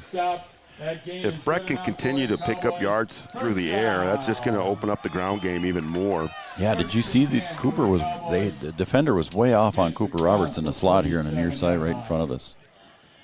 See if they come out in the same formation, see if the offensive coaches saw that as well. Vegan is way off of him. Vegan's giving him about a 13 yards there. 13-yard cushion. Kappas takes the snap, and they'll hand it off to Erlinson. He'll spin, push forward, and gets gain. Nice gain again for David Erlinson, maybe about 6 or 7. Yeah, Breckenridge able to move the ball with ease so far here. It is going to be a matter if they can just, keep it clean. Unfortunate snap on that turnover, and the Hornets were able to capitalize on it. So, got to keep it as clean as you can, and if you can continue to move the ball the way that you are, you're going to be in pretty good shape. So the Cowboys snap the huddle here, 2nd and a long 3 for the Cowboys. They're in Hornet territory now, ball just inside the 46-yard line. Here comes Armitage on the near side on the reverse, and he almost got through that one, Brian. Near a first down. They'll see what they do. They're stopping the clock, so I'm guessing they're going to wave a first down. He got the first down, and that's a play that they had some success with there in the first quarter. And Sonnenberg had a chance to bring him down in the backfield for a loss, and doing a good job of breaking that tackle and getting the first down. I was going to say, they didn't move the chains right away. You and I were calling first down, but I don't know what they were waiting for. It looked like at least about a yard from here, but we're at an angle. And 4:10 and counting. Snap. Kappas right over the middle. Again to Levi. He'll reach behind him and get it. And he carries it forward close to the 30-yard line, and I believe that's another first down for the Cowboys. Yeah, big first down, and that seam is open. You know, they're worried about the run because Breckenridge has been successful going up the middle there. A lot of action in the backfield there. Actually collided on the fake, Kappas did, but still able to get that pass off for Christensen and pick up the first down. Strong hands for Levi Christensen on that one there. He had to turn around for it, picked it out of midair, and the defender swiped at the ball, and Levi hung on to it. 1st and 10 for the Cowboys. Ball at the 30. And off to Erlinson around the right side. Look at the speed up the middle. And there he goes, crashing into the defenders, taking them on down to the 2-yard line. First down and goal to go. What a big run there by Erlinson. Got his head of steam going right away. There's no contact at the line of scrimmage and able to turn the corner and get going and almost take that thing into the end zone. Well, he did too, didn't he? They're going to mark him at the 4-yard line. I thought he was a little further than that, but what do I know? The 5-yard line. First and goal to go now for the Cowboys. Inside the 5-yard line. Ball placed at about the 4. 3:20 and counting. Breckenridge trying to answer the Hornets after they scored on the turnover. And again, let's give it to Erlinson. He got us down this far. Look at David push. And he was very close to getting that one in. Going to be close to the end zone here. See if they go back to that little misdirection or a little reverse, if you want to call it, when they have Armitage coming around the end. It's like they're marking it at the 3, so not as much of a gain as I thought it was, B-Dub. Could look for Kappas on a read option and maybe even go back to Christensen up the middle here again with that little play action and then hitting Christensen on the seam again. You should put a headset on for a football team. You think so? Kappas will take it, and he's going to take it himself. Follow Erlinson up the middle, and he gets a little student body push, and I see a flag, a late flag. His helmet came off, so let's see what happens. That could maybe be a Riley's face helmet mask. did come off. I didn't see a signal for a touchdown. So Kappas carries it forward, and they're standing around the 1-yard line. Might have to come out of the game here, being that his helmet came off. He might. I suppose I'm doing the scoreboard camera when I lean on the table. Against the Hornets, half the distance to the goal. I didn't hear what it was. I'm sorry. I don't know if he's signaled yet. First and goal. Was it face mask, Tavio? Yeah, face it was mask? face mask, yeah. Okay. And I think that's why the helmet came off, Joe. Tavio Hopkins helping us spot. We appreciate him. He's helping Art too, but we get some hints from him once in a while. Every once in a while.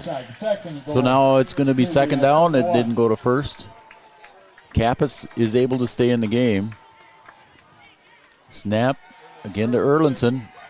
And he's trying to back his way in, but I don't think he's going to get it.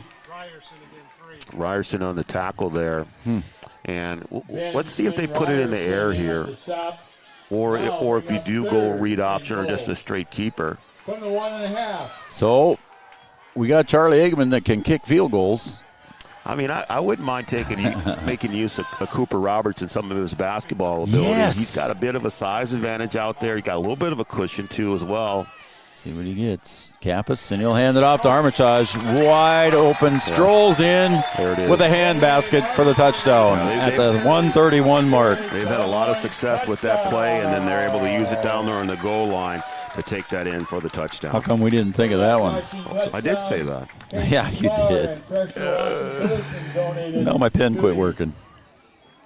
All right, so we can take it down here after this touchdown. We'll take it down to or after this PAT. And the snap. Eggman's kick is up and good. It's good, yeah. Want to take it down to Mike? Yeah, let's go. All right, Mike, let's take it down to you and Mike McCall with a sideline report. Go ahead, buddy. On that long run, I don't know if you noticed the run by David down there. He actually fumbled the football. He lost it, and then he dove on it on the 2.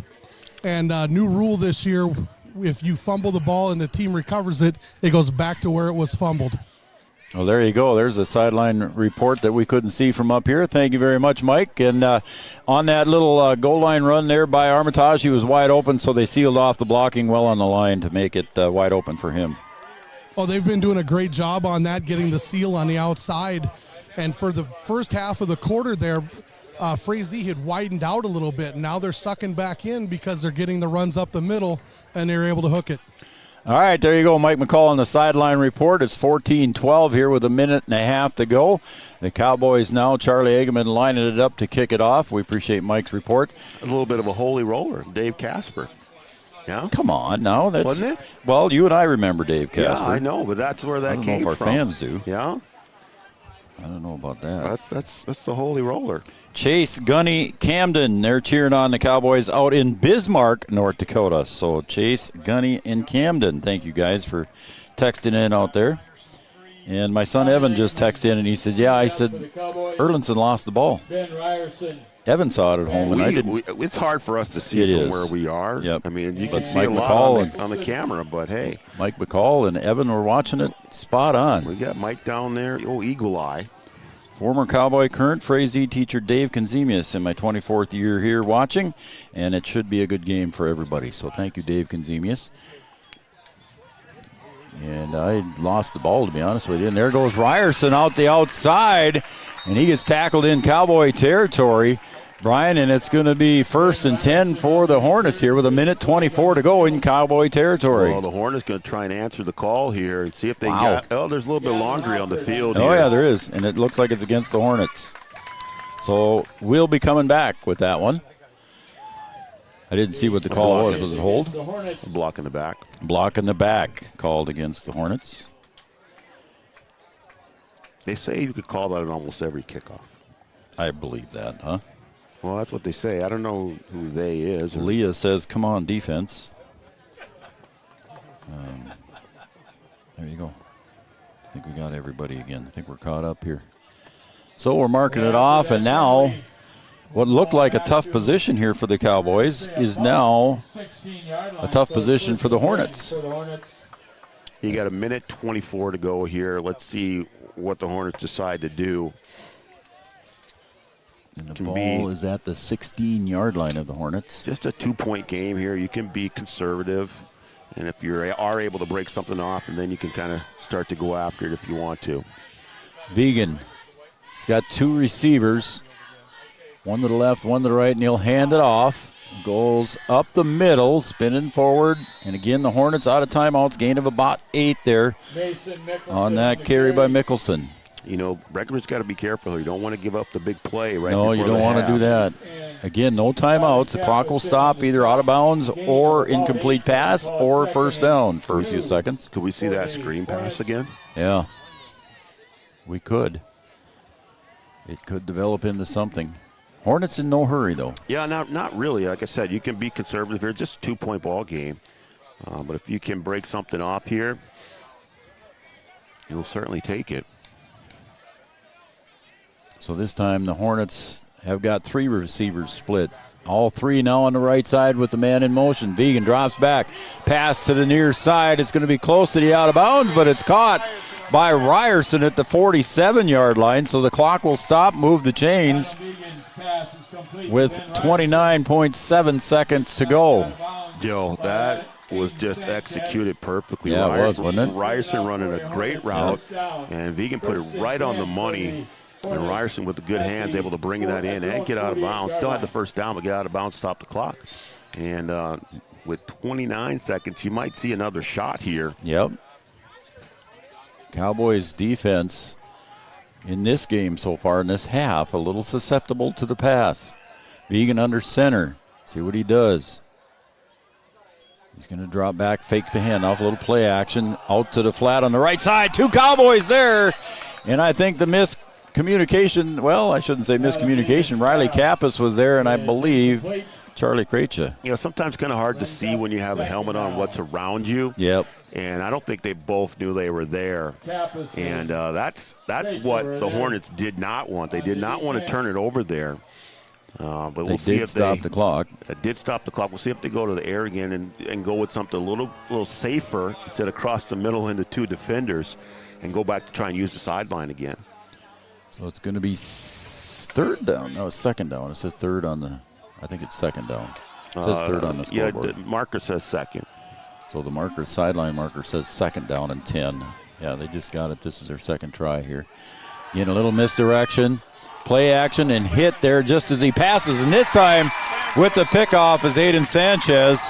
And I don't see any flags, so that will go down as a turnover on the interception. Aiden Sanchez with the pick. I didn't see who had the pressure there, but Vigan had a guy right in his face and might even have been hit as he threw it. I believe he did, yes. So he didn't get that thing away clean. He's got a pretty good arm, and for him to underthrow that without any contact, I'd be really surprised. We go down to Mike for his sideline report. Maybe we'll hear from him. Maybe he caught who it was that was on top of Egan there for that one. Cowboys now with 16.6 seconds to go. They'll probably try to do something here, but nothing too drastic here with the lead. They do have 3 timeouts, and the handoff goes to Erlinson. And guess what? Look at the speed of David Erlinson crossing the 50, the 40, breaks the tackle down to the 30, and now you've got 7.3 seconds to go, and you are threatening once again near the Amanda Fredericks State Farm Insurance red zone. And that's what you do, Joe. That's what you do. Just run something a little conservative and see what you get out of it, and if you can break it, then maybe you can put yourself in a position to put more points on the board. And they've got a chance here. Just outside the red zone, ball placed at the 22-yard line, we'll call it. They're going to take a timeout. And now here. Coach Aggie will take a timeout. Carlson Family Insurance timeout. Anytime's a good time to call Eric and the crew. 2nd Avenue in downtown Wahpeton. Customer service and satisfaction is their number 1 goal.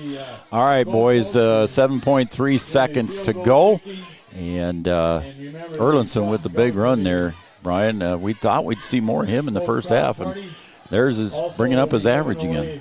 Yeah, I mean, just like I said, just something conservative, see what you get out of it. And he's able to keep it on the ground and pick up the big yardage. And now it'll be interesting to see what you do. You got 7 seconds here, and we'll see if they decide to go to the air one time or if they keep it on the ground. I got Mike McCall down there on the field. Mike, what do you do here with 7 seconds to go?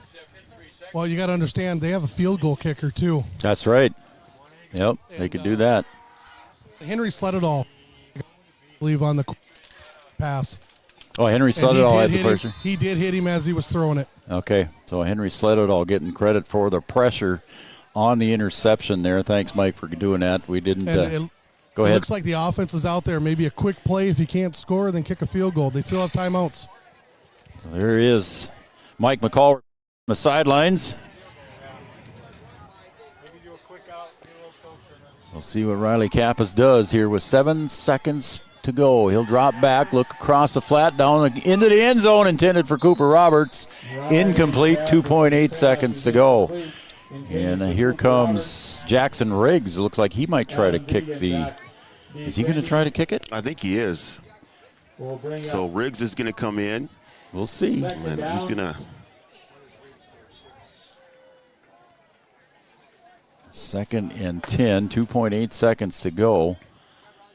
Are we going to kick? No, Riggs is going to split out, so we're going to try to go for it here with 2.8 seconds to go. Split out to the near side is Cooper. So you got 2 tall receivers in for the Cowboys. Riggs is going to be one-on-one out here. Kappas drops back, looks to Cooper, now over to Riggs. Pass intended down low, and he spins around, tries to make the catch. No flag on the play, and the clock runs out. That was a close one over on the other side there as Riggs had the defenders there, but the pass, he had to turn around for it, Brian, and couldn't quite come up with it. We're going to stay right here, and we'll try to get Mike McCall down on the sidelines. I think he's going to catch Carson Yagi as he's walking off the field. Or not. Nope. Mike says he wants to go talk to his guys, so Mike waved it off. So we're going to take a break, folks, and when we come back, we're going to have our OSPTI halftime show. For all your physical therapy needs, contact the professionals at OSPTI with locations in Ferguson, Breckenridge, and the Cowboys with a 2-point lead, 14-12. We'll be right back.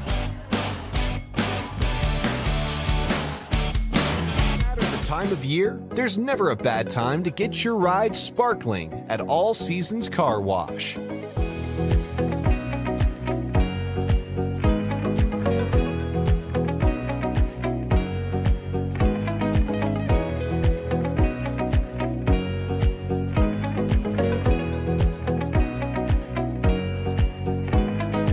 Your ride deserves to shine all year round. We'll see you at All Seasons Car Wash.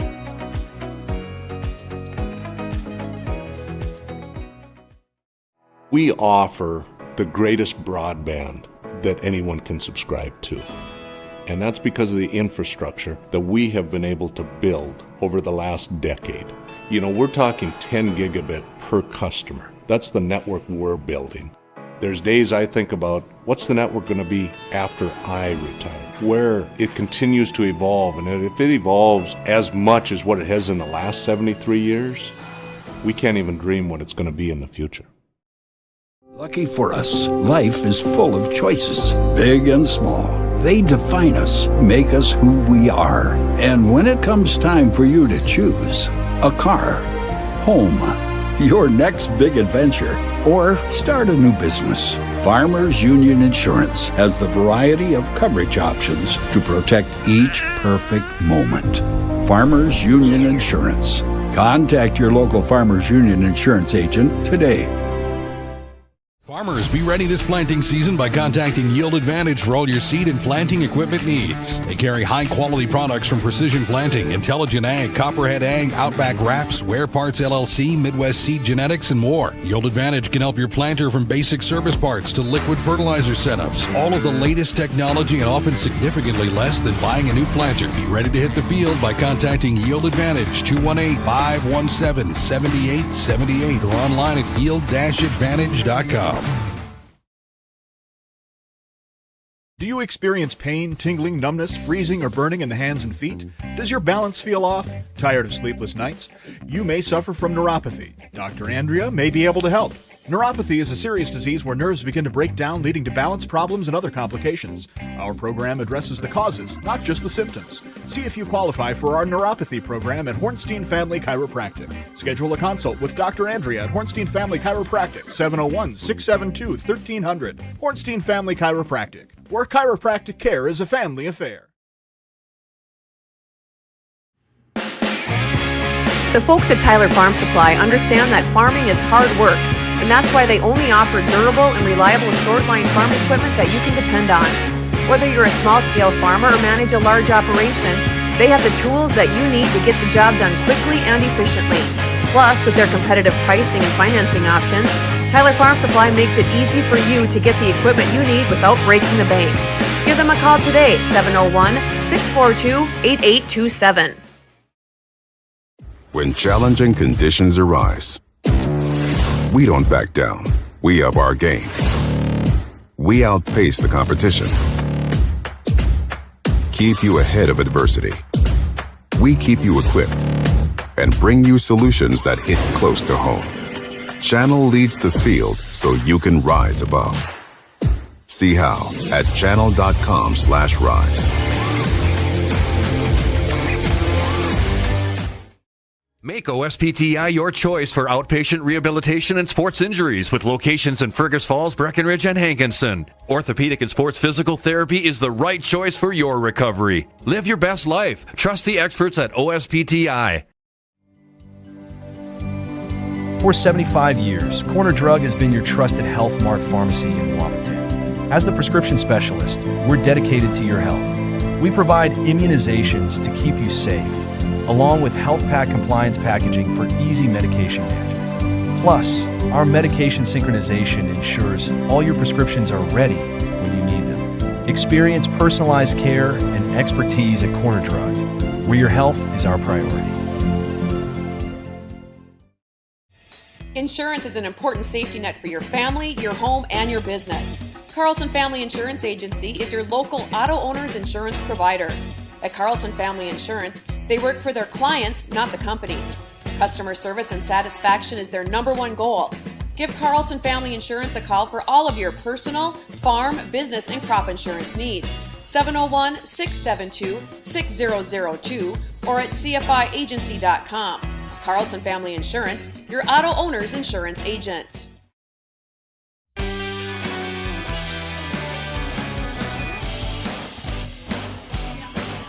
Welcome back, everybody, to Cowboy Field. I'm Joe Schreiner. He's Brian Watson. We got Jack Barton up on the rooftop. He is running both cameras for us today.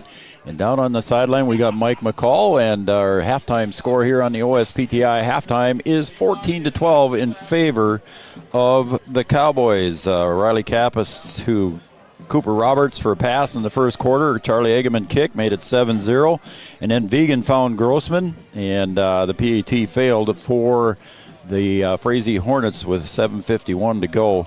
Then Lyman again with a run here and score in the second quarter. And then in the second quarter, Gabe Armitage on a 2-yard run and the Eggeman kick made it 14-12. On the sidelines, we got Mike McCall down there. Mike, what are you seeing here at halftime? What do you think's happening in the huddles?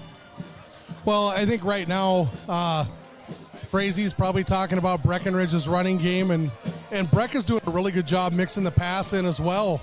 But they seem to be moving the ball pretty much at will. They've only had the one turnover, which was kind of unforced. But Frazee has made the plays when they needed to, and they're in the football game. It's a 0-0 game going to the second half. But right now I would say Breckenridge is winning the battle up front. What do you think that Coach Yagi is talking to the Cowboys about in the huddle there about the passing game from Vegan and the Hornets here? They seem to have found some keys there that they're getting some passing done. Well, I think they're giving them the outside a little too easy, and we're kind of chasing from behind. So they might be looking at widen out. They have help in the middle of the field, but not giving up the sideline so easy. And then the one big screen pass, it was a perfect play at the perfect time. Breck was overly aggressive, and they just caught him at a good time. Yeah, and Brian, if you agree there, and you saw, again, we saw Erlinson just before the half. Mike, you guys comment on Erlinson's run there that gave the Cowboys a chance there to get that last one there. Well, I feel like Breck very well could have 28 points right now.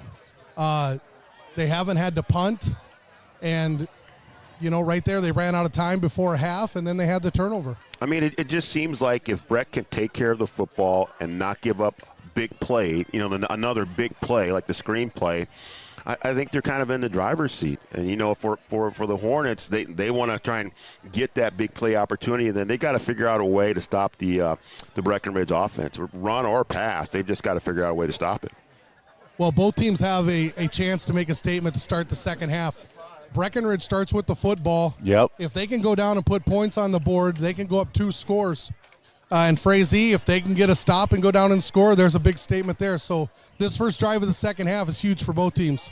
Good call there, Mike. Mike McCall down on the sidelines here. And, again, your halftime score on the OSPTI halftime show is 14-12 in favor of the Cowboys. OSPTI, for all your physical therapy needs, contact the professionals at OSPTI with locations in Fergus Falls and in Breckenridge. The last report we heard, B-Dub, Wahpeton was down 34-28. Is that what it was? 34-28 with just a few minutes to go. I'm understanding Jack Gilbertson's got at least, has he got 3 touchdowns? Is that what you said? 4? 4 touchdowns for Jack Gilbertson. So welcome back, Jack. Welcome back, Jack. So, Mike, have you heard any more on that? I see you got the last microphone. I got the same thing you had. It was 34-28 with just over 2 minutes left. But what a big bounce back game. Obviously they still got a shot to win it, but regardless, after last week's game, coming back, traveling another 4 hours to play, you know what? They're right there with the team that knocked off Central Cass last week. Yep, and we'll have the Huskies on Three Borders Sports Network next week. Brian and I will be in the booth, and Mike will be down on the floor again giving us some great sideline comments and coverage down there. So we're looking forward to that one against St. Mary's. I don't know if you know anything about him, Mike, or not. Right now, I haven't seen him for a few years. Yeah, we haven't. Sure, we'll learn a lot this next week. I'm sure we will. All right, we got a couple minutes left to go here. We're going to take another break, and we'll send it back to Brian and B-Dub. You can take her to commercial, if you will. And we'll be right back after these messages. Cowboy lead, 14-12.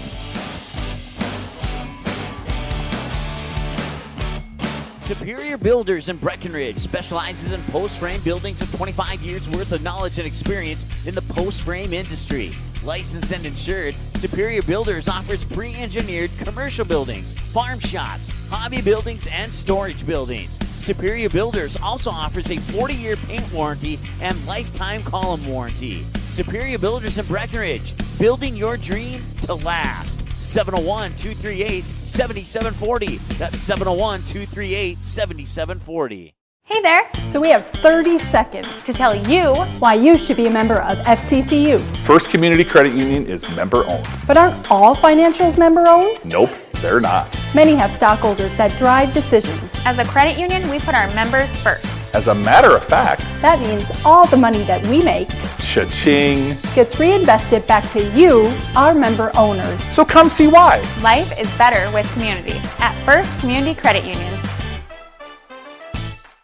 Comdell Innovation is now hiring production technicians for a variety of shifts with opportunities to make $20 or more per hour. Work in a clean, climate-controlled facility. Second shift, 4 10-hour days, every weekend off, 3:30 p.m. to 2 a.m., and 4-crew rotation, straight days, 7 a.m. to 7 p.m., or straight nights, 7 p.m. to 7 a.m. Apply in person or online at ComdellInnovation.com. Comdell Innovation of Wahpeton, an employee-owned company. Every business begins with an idea. With dedication, hard work, and high-speed broadband, that idea can grow into something giant. The member organizations that form BAND are proud to support North Dakota businesses every step of the way, from the soil to the stadium.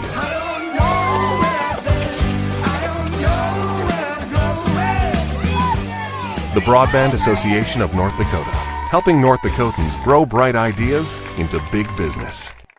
At Smith Motors in Wahpeton, our goal is to find the vehicle that fits you, both in lifestyle and budget. Do more with the spacious GMC Acadia, the powerful, always dependable Chevy Silverado, or the rugged, hardworking GMC Sierra. Since 1960, Smith Motors has provided an excellent automotive experience featuring high-quality service and low-pressure sales. Chevrolet or GMC, the selection is great. And if we don't have it, we'll find it for you. Smith Motors, small-town friendly, big-town...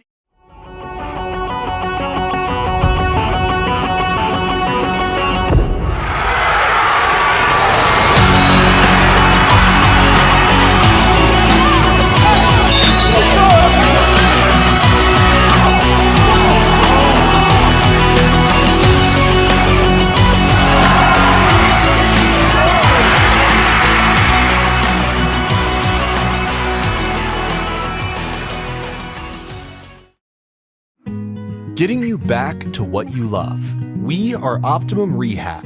For over a decade, Dr. Tony Egeman has provided physical therapy services for the people of Wahpeton, Breckenridge, and surrounding communities. We're a small practice that sees our patients as individuals.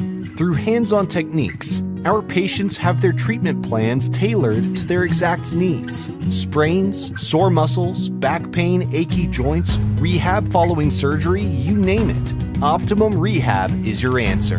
When you need exceptional physical therapy, you need Optimum Rehab. We know switching banks takes time. But what if we told you that at Bell Bank, we have a team that knows you by name? Worth it. Or real people that answer the phone within 22 seconds. Worth it. A bank that you can trust that will never hit you with sneaky fees? It's so worth it. Switch and see why Bell Bank is worth it. Bell Bank, member FDIC.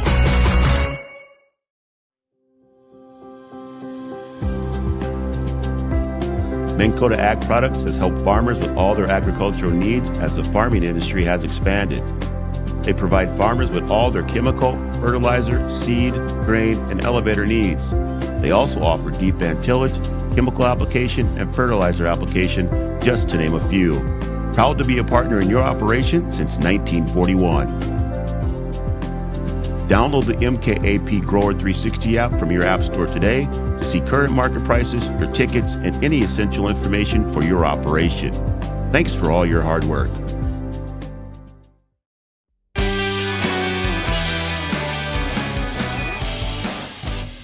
Welcome back to Cowboy Field, everybody, and that will conclude our OSPTI halftime show. For all your physical therapy needs, contact the professionals at OSPTI with locations in Fergus Falls and Breckenridge. 14-12 is our halftime score. I'm Joe Schreiner. He's Brian Watson. We got Jack Barton up on the top of the roof there. He's running 2 cameras tonight. How about that, Jack? And are we going to have to pay him double? I didn't talk to him about that. Okay. I did pay him tonight already, but Yeah. I didn't pay him double yet. But he might ask for that if he's listening. And then we got Mike McCall down on the sidelines as well, and Tavio Hopkins doing some spotting for Art and I. Appreciate that very much. Shout out to Tavio. And we're just about ready for half number 2. So B-Dub, Cowboys number 1 got to watch on defense anyway. They've got to watch the passing game here from the Hornets here. Mr. Vegan has come alive here with the passing game. Yeah, I just think that you can't afford to give up the big play again. And, of course, you can't turn it over. So, they had the big play in the first quarter, and then they had the turnover that both of those led to points. So it's just a matter of trying to play some clean football. They've been able to do whatever they want offensively, and the Hornets are going to try to see if they can make some adjustments to get this offense under control here. Jack heard us. Oh, he did hear us? Yeah, looks what he said. What did he say? That would be nice. It would be nice. Well, Jack and Brian Geffrey, they're watching, and he confirmed, along with Mike McCall and also with Steph Hoffman, that Wahpeton lost 34-28. Mike, you got a report there for us down there on the sideline? Go ahead. Oh, I just had the text. But one of the things when you were talking about defending the pass here, you think that last pass that Frazee threw. Yeah. Brecken's got to find a way to get pressure on those downs. Yep. And like you called it there that one time, Henry Sledadall had pressure on Vegan, but on that pass here completed just down right in front of us here in the booth, there was no pressure on Vegan there at all, was there? But I would look for them to try and bring a little bit more pressure when they read pass. All right. Thank you, Mike McCall. Down on the sidelines for Three Borders Sports Network, the Cowboys will receive. They won the toss in the first half, and they will go back here in receiving formation. On the near side is going to be Joey Lopez. Lawson Oliphant will drop back deep, and Charlie Krejci goes out to the far side on the far, past the far hash. I'd like to see a little more Levi Christensen over the middle there, too, using that play action. Yeah. And the kick. Going to be a bouncer to Oliphant. He'll pick it up on about the 18-yard line. Go around the outer edge. He's got some speed. He's going to break it, and he goes across the 50, but he gets arm tackled in Hornet territory. Lawson Oliphant with a nice return of about 40 yards. Well, he's got the speed. And we sure do. Mason Nicholson saved a touchdown there with the arm tackle. He's pretty happy coming over to the side, too, isn't he? Lawson Oliphant's got some wheels and almost broke a big one there. Oh, now they're bringing it back. He must have stepped out of bounds. I didn't see that.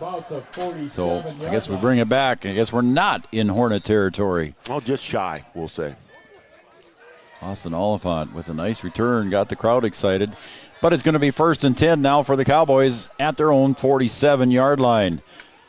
Similar formation. Cooper, Roberts in the slot. Erlinson in motion. Kappas is going to come this side, opposite of what Erlinson did. Gets up near the 50, carry of about 3 yards. Yeah, trying to go a little misdirection there. See if they follow Erlinson, who had a big first half. And then Kappas takes it for about 3 yards there. I think you're right there, Brian. I think that's what exactly they were trying to do, is get their keying on Erlinson and trying to get him going that way. And Riley wanted to come to this way and try to see if he could get the flow going the other way. So we'll see now what happens. And they're just lining up basically in the opposite side now. Cooper over in the slot on the far side. Krejci outside of him. Kappas in the gun. Snap into the belly, Erlinson. And he'll get across the 50 into Hornet territory. And again, it's a little positive yardage. So it'll be 3rd and about 4. Well, if it ain't broke, you don't try and fix it. Yep. And Erlinson had a good first half, and they give it, he goes off again, picks up a couple more. So now you could be 3rd and 4, 3rd and manageable. And I would say you're probably in 4-down territory here. I would think so. 3rd and a long 4 here. Our offense has been pretty successful, so let's see what they decide to do here. Into the game, splitting out wide there on the opposite side of Cooper Roberts is Gavin Hoffert.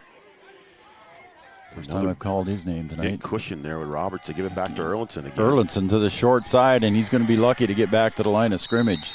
And it'll be 4th and a long 4, maybe 5 if they mark it backwards a little bit. Yeah, they had that one read right away. even though they were trying to bring. Go ahead. No, I think that was Noah McCallson in there on the tackle right away. He's in the backfield early. So it is 4th down. Cooper Roberts does punt for the Cowboys, but I don't know if he's going to go back in formation. No, he's staying in his normal position in the huddle there. He's going to be split out. Cowboys will go for it here. 4th and long 4, just inside Hornet territory. They got to get to the 43 for a first down. And the snap. Kappas across the middle, this time to Armitage. Down the sideline he goes, across the numbers, and it's a touchdown, a passing touchdown. 48 yards. Kappas to Armitage. That was the full gamut on the RPO there. Took all the options and hits Armitage for the touchdown. He's wide open. Everybody watching the ball in the backfield as Armitage slips open and all the way in for the touchdown. Well designed and well run. Very by good the call. Cowboys. Yep.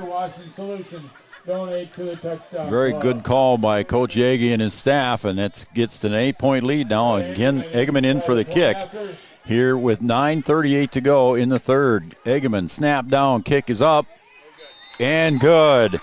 So that will make it a 2-score game as the lead now goes to 21-12. The exact final score of last week's game for the Cowboys right now is 21-12. I don't think it's going to stay there. We'll be right back after this commercial break. Welcome to the City Brew Hall in downtown Wahpeton, your food and entertainment destination. Located in the beautifully restored Old City Hall, it's the perfect place to gather with friends and family. Enjoy craft brews, signature cocktails, handmade pizza, and local favorites. Step into the Brewcade, fun for all ages. Play arcade games, interactive darts, and supercharged shuffleboard. Or try your luck with pull tabs, e-tabs, and blackjack across 2 exciting levels of gaming. Don't forget to join our 5 Stars loyalty program and follow us on social media for the latest specials, events, and live entertainment. The City Brew Hall, your food and entertainment destination. Welcome back here to Three Borders Sports. Quickly down to the sideline, Mike McCall's got a report for us. Well, it looked like obviously their keys at halftime was to stop Erlinson after the first half. On that play-action pass, like you said, it was a perfect call. Everybody was flying up inside. Great call at that time. All right, thanks, Mike. And Eggman's kick will go down to the near side, bounces it about the 20 to the 18. Ryerson will pick it up, and he'll go right back up the middle with it. And the Cowboys will meet him there near the 30-yard line, maybe to the 29, and it'll be 1st and 10 for the Hornets. Yeah, Ryerson can be dangerous, man. He's got some wheels there. He can catch the ball, do a little bit of everything. Jeannie said that was a nice play by the Cowboys. That was well executed. Chris and Christy Marr, they're over on the other side of the river, and they watched the Wahpeton game, and now they're watching Three Borders Sports in Breckenridge. So thanks for watching Three Borders Sports Network. Chris and Christy, we all know that name. Getting the full gamut on the Twin Towns here. So it's a 2-score game again, 9-point lead here for the Cowboys. Hornets will see if they can answer here. Try and keep this thing close. Full house backfield, and I think the handoff goes right back up the middle to Lyman, I believe, and look at the Cowboys pushing back. So Lyman on the carry, and that may even be a loss on the carry. Yeah, Tucker Schneider in there for the Cowboys. Had a little bit of help. They just pushed him all the way back there. So we'll see. They didn't move the yard marker back yet. They're saying no gain on the play. Yeah, forward progress there. Okay. You and your forward progress. Well, I mean, that's what it was. Maybe the Steelers could use you as a coach. You think so? I think so. Well, I don't know about that. They won their first game. Well, so did the Vikings. Well, I mean, yeah, I guess so. If you want to say that. Don't start Super Bowl talk now. I'm not saying anything. Okay, good. I'm not saying anything. We don't want to go there. Full house backfield again for the Hornets. Clock going here with 8:42 and counting. Handoff was a good cover up there by Ryerson. Nope, it was not Ryerson. It was Mickelson. I mean, they carry out all their fakes. You know what I mean? I thought that was a keeper on a rollout. Right. There. I mean, they just make it look like the ball is here and here, and you just do a good job of executing it. You really have to guess on where that football is. All right, boys, is this a big third down here for Cowboy defense right now, deep in Hornet territory? I think it is. And I think it is too. And then you put the Hornets in a spot where they really have to kind of make a decision. Do we go for it? Do we punt? Breckenridge's offense has been able to move the ball with ease, and you gotta pick your poison. All right, full house backfield again. One split out to the near side, right on top of the sideline, outside the numbers. Vegan will drop back, and he hands it off, and nobody sees him on the far side. And a shoestring tackle there on the far side by Lawson Oliphant on the carry by Mickelson. Yeah, Mason Mickelson going around the outside there untouched until he's, 20 yards past everybody. Yeah. And the Hornets execute their bread and butter to the tee and pick up the first down. Oliphant stayed home there in his position and did what he needed to do. He was kind of a safety there on that play. Talk about sticking with your game plan and what you do and not trying to get outside and get rattled, and just do what you do, and they do a good job of executing going around the end there. Jack just texts down. He says, it's a little hard to stick with some of these trick plays, Joe. So, I know. It's tough for the camera guy, too. Yeah, he's got his hands full up there. Vegan again under center, 1st and 10 at the 48-yard line. Handoff again to Mickelson. Spins, gets away from a couple tackles, but he gets forward for about 3 yards. It'll be 2nd and about 7. Hornets starting to move the ball here a little bit. Cooper gets credit for the tackle. Got to be careful here if you're the Cowboys. You got to be aware. Might try and mix in a little play action. 2nd and 7 for the Hornets.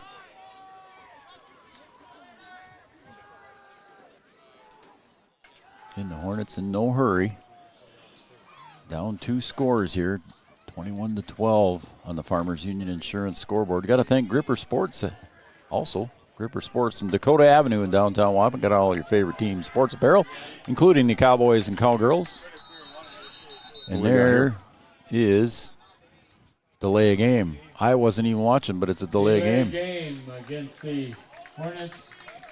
I did not see his arm go up in the air, but he was the one that called it, was the back judge. I was going to say they were taking a lot of time. I wonder if the Hornets have play clock at home. So bring up. That could be. It does make a difference. When you don't have it, it's just one more thing that you have to put in the mix and something else that you have to pay attention to if you're used to looking at the play clock to see where you are. Yep. Good question. Maybe some of the Frazee Hornet fans that are watching, some of the Grossman fans, can you tell us, does the Frazee field have a play clock? If you know. Not the game clock, but a play clock. All right, now it's 2nd and 12.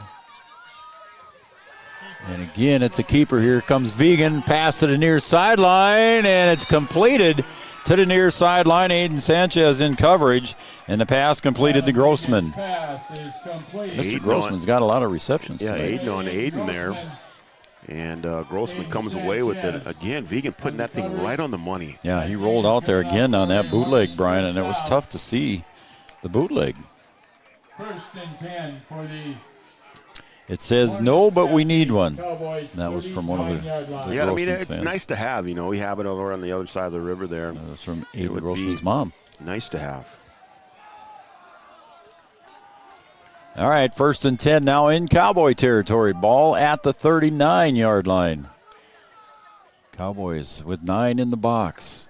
Vegan under center.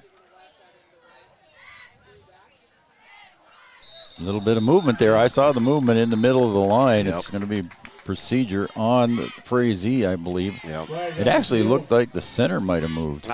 I think Vegan was trying to read the defense to see what was going on there. A little bit longer snap count, and the lineman just got a little antsy there. So now it'll be 1st and 15 here for the Hornets. Ball placed back at the 44-yard line of the Cowboys. In their offense, the way that they execute that, there may not be an audible, but it may change his decision-making based on the look that he gets and where he's going to actually give the ball. Yep. Suppose I should turn my phone down? Is it pinging? Quiet now. I've never seen a rotary dial on a cell phone. Vegan looking down the near sideline again. Pass intended, and Oliphant on the coverage. Pass intended for Ryerson near the 15-yard line. It falls incomplete, so it'll be Ryerson chance to get behind him there, but Oliphant doing a good job there, step for step with him. And good defense by the Cowboys. So the defense on the passing game worked well that time. Grandpa Kevin says, way to go. So now we must have all the Grossmans there because we got Grandpa, we got Grandma, we got Mom. Grandpa Grossman says, way to go, Aiden and Hornets. Because thanks to the Grossman family. Yeah, we hope they like and subscribe. Yeah, subscribe to our YouTube channel. Doesn't cost you anything. We don't send you emails, so don't worry about that. Man in motion now. Just one in the backfield alongside Vegan. And a quick pass out to the far side. And that was bobbled but caught by Ryerson. And is he going to get pushed out of bounds? He does. And it's going to be short of the first down. Yeah, I think the Cowboys are fortunate there that he bobbled that ball. Yeah. Just trying to give a playmaker some room with the football and see if he can make something happen. I think if he doesn't bobble that, he might go for a bit. I agree. Ryerson on the season. I didn't write down his receptions. He's had a good year running the ball. He's got 11.4 yards per carry coming into tonight. That's a bunch, dude. That's David Erlinson numbers. That's a walking first down is what that is. Oh, yeah. He can average that, I guess. Now it's going to be 3rd and 12 for the Hornets. Clock is stopped at 4:23 on the Farmers Union Insurance scoreboard. 3rd and 12. Snap, and the handoff goes up the middle, and breaking it through on the carry was Lyman, and I think he got a first down and then some. I think he got that and a little bit more. And some pretty good dance moves down there by Mr. Lyman as he worked his way through the backfield. Once he got past the line of scrimmage, a little stop and start, a little stutter, and they will pick up the extra yard for the first down. He sure did. So it's going to be 1st and 10, ball placed at the 25-yard line. Clock continues to go at 4 minutes to go.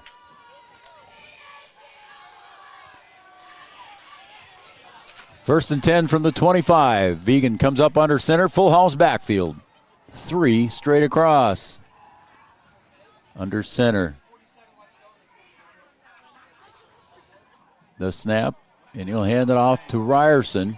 And he's going to be met for little or no gain, maybe even a little bit of a loss there on that handoff. Vegan again pretending to put the ball on his hip. Yeah, Tucker Snyder in there again. Lee Sledadall was also over there. Cowboys do a good job of getting help after that initial contact is made. You got a bunch of guys flying to the ball carrier, making sure they don't get anything extra there. So now it's going to be 2nd and 10, just a little bit of a loss, maybe not even a half a yard. So it'll be 2nd and 10 for the Hornets here, trailing by 9. Put it in the air one time here? I would say he might do it more than once. We'll see what happens on this down.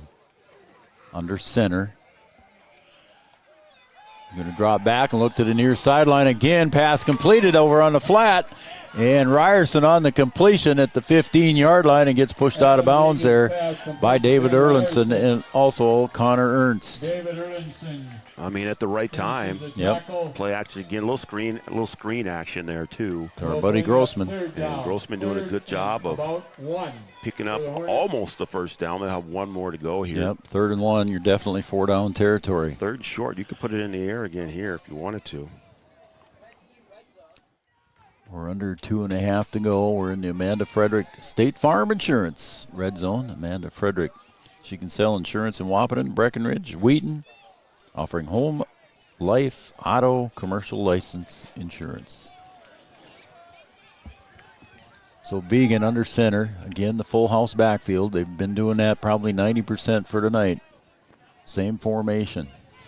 Takes the handoff into the belly and coming across near the 15. It's going to be close to a first down. Probably is on the carry by Mickelson, and it is a first down. So it'll be 1st and 10 to go here. Ball just inside the 15-yard line of the Cowboys. Yeah, and the key there, the Hornets can pick up another first down here. Want to thank City Brew Hall and the Brewcade. How about them? Sanford Health, Red River Valley Western Railroad, Wahpeton Deli and Eatery, Corner Drug, your prescription specialists. Thanks to Luke and the crew at Corner Drug. Don't forget to stay tuned after the game for our First Community Credit Union post-game show. And here we go. 1st and 10.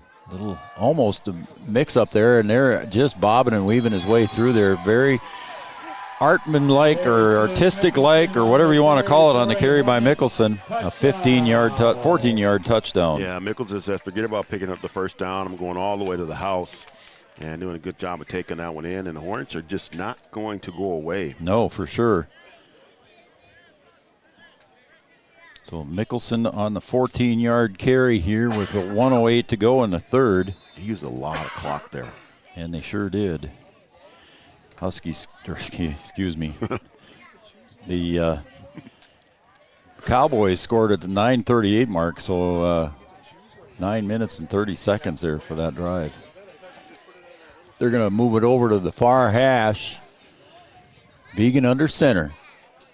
See what he calls. Now we got a timeout. Taken by Frazee. So Carlson Family Insurance timeout. Want to keep it here, B-Dub, or you want to go? We'll keep it here. This is a Carlson Family Insurance timeout. Carlson Family Insurance, located on 2nd Avenue in downtown Wahpeton. Carlson Family Insurance works for the customers, not the companies. Customer service and satisfaction is their number one goal. Carlson Family Insurance. So you're dialing up a 2-point play here. You trail by 3, and it doesn't look like Frazee may not have a kicking game. So you're going to go for 2 regardless. Well, regardless, you keep it a 1-score game. I think the key, though, for Frazee is going to be what they can do on the defensive end. They've got to be able to slow down this Cowboy offense, a team that had only given up 6 points here coming into the season. And true, the Cowboys have just kind of been able to do whatever they want. True. And, if you take away that turnover that the Hornets were able to capitalize on, it's a little bit different ball game. So Hornets able to stick around here, but they're going to have to figure out a way to stop that Cowboy offense. Again, wind is not really a factor here at Cowboy Field. The flag is hanging basically straight down. And here we go for a 2-point attempt by the Frazee Hornets.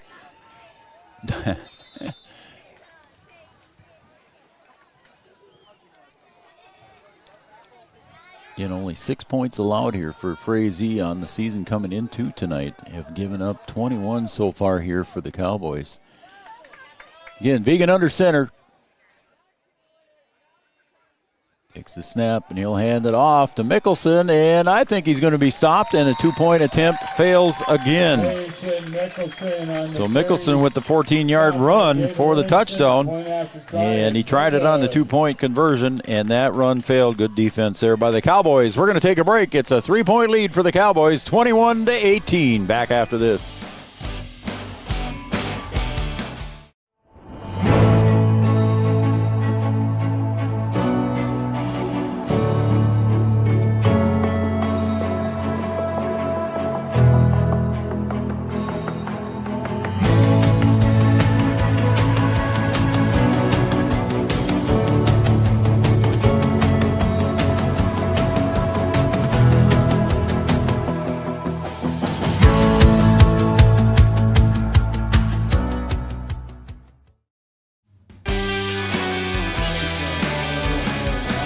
$21-18 on the Farmers Union Insurance scoreboard. Hey, we want to thank Bell Bank, also Minn Kota Ag Products, All Seasons Car Wash, Casey Formanak and Country Financial, and Red River Grain. We want to thank all those sponsors. Please tell everybody thank you for their sponsors, because without them we could not be bringing you this broadcast. Thanks to all of our sponsors. And here is the kickoff. And it's going to go down to Krejci on the far side at about the 20, across the 30. He'll get pushed out of bounds short of the 35-yard line, and the Cowboys will take it over there, 1st and 10. So Cowboys not going to be in a big hurry. Continue to do what you've done. You've had plenty of success, but the Hornets going to have to try and dial something up here. If they can keep the Cowboys out of the end zone, they chewed up a lot of clock on that scoring drive. Sure if did. They can come back 9 minutes and chew up a bunch of clock and get on the board again and leave a little time for the Cowboys to come back and try and win this thing. I got another shout-out here. Goal Levi from Aunt Joan, Levi Christensen. They're watching over in Brainerd. Thank you, guys. And here comes the snap with this time Armitage in motion, but I think they give it on a keeper. It looked like Riley Kappas on a keeper. They were hoping they were going to chase Armitage on that one, I think, Brian. Yeah, it looked kind of discombobulated. It did kind of, didn't it? So I don't know if there's a little mix-up, a little confusion back there. Yeah. They lost about a yard there on that. Look at there. Grandma Joe said she liked and subscribed to Three Borders Sports. There you go. Network. I appreciate that, thank Grandma you Joe. very much. We like that. Again, we don't send you emails. We're not that kind of business. No, we do. We do. Frazee is on the channel quite a bit. That's true. In each sport, we'll have some volleyball, some basketball. Yep. So, absolutely. Riley Kappas will take the snap. He rolls to the right, a couple steps, looks downfield, pass down and caught. I can't tell who that was. I got to wait until he gets up. Was it Cooper? Cooper Roberts. It was Cooper Roberts for the first down on a gain of about 12 yards. Kappas to Cooper Roberts. Just throw it up top and let him get it. Did a little toe tap on the sideline to stay in bounds there. You only got to get one in. Yeah, nice play by Cooper. Doing a good job of bringing that ball down. And ball is at the 45. See if the clock starts here. I suppose he went out of bounds. That's why. Okay, 1st and 10 for the Cowboys at their own 45-yard line. Kappas barks the signal and takes the snap, hands it off to Erlinson. He'll cut back up the middle. There goes Erlinson across the 40, inside the 35, and he's tackled there.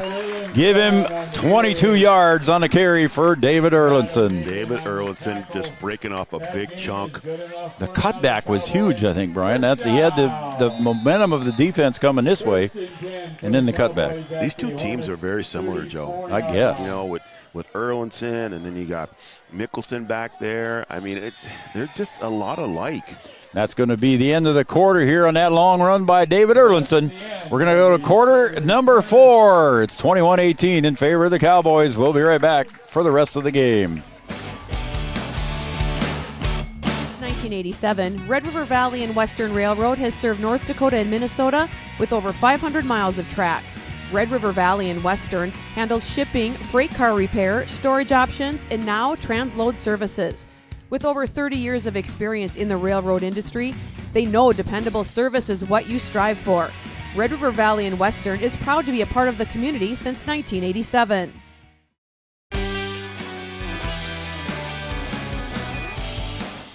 Welcome back to Three Borders Sports Network. Welcome back to Cowboy Field. I'm Joe Schreiner. He's Brian Watson. We got Jack Barton up on the rooftop there running 2 cameras, and we got Mike McCall down on the sidelines. And is Mike on the phone there? We're ready to go. Mike, go ahead. After that touchdown by the Hornets, I watched both teams go to the sidelines, and both teams had guys go straight to the bench, sit down, grab some water to try and catch some air. This fourth quarter is going to come down to true endurance. We'll see who's got it. Is it humid down on the field, Mike, or what's it like? It's still kind of warm. It's not terrible for me because I'm not doing anything, but it's still pretty warm. How are the bugs? They're terrible.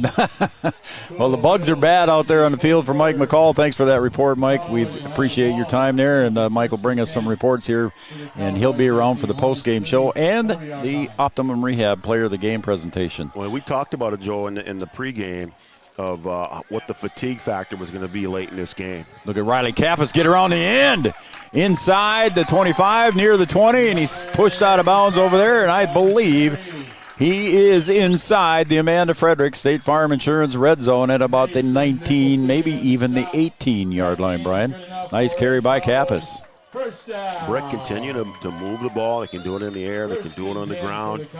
Yeah, you got Erlinson, you got Armitage on some of those end-arounds. I shouldn't say end-around, but on those counter plays. And then also you got Riley Kappas, just a multitude of weapons. And then you've got some receivers with Roberts and Christensen. Yeah. Got a lot of weapons on that Cowboy side of the football. Here we go, 1st and 10 at the 18-yard line. Little motion here, and everybody resets. Little Canadian football there. Hand off to Armitage, coming back this way on that counter, and he's going to get into the end zone.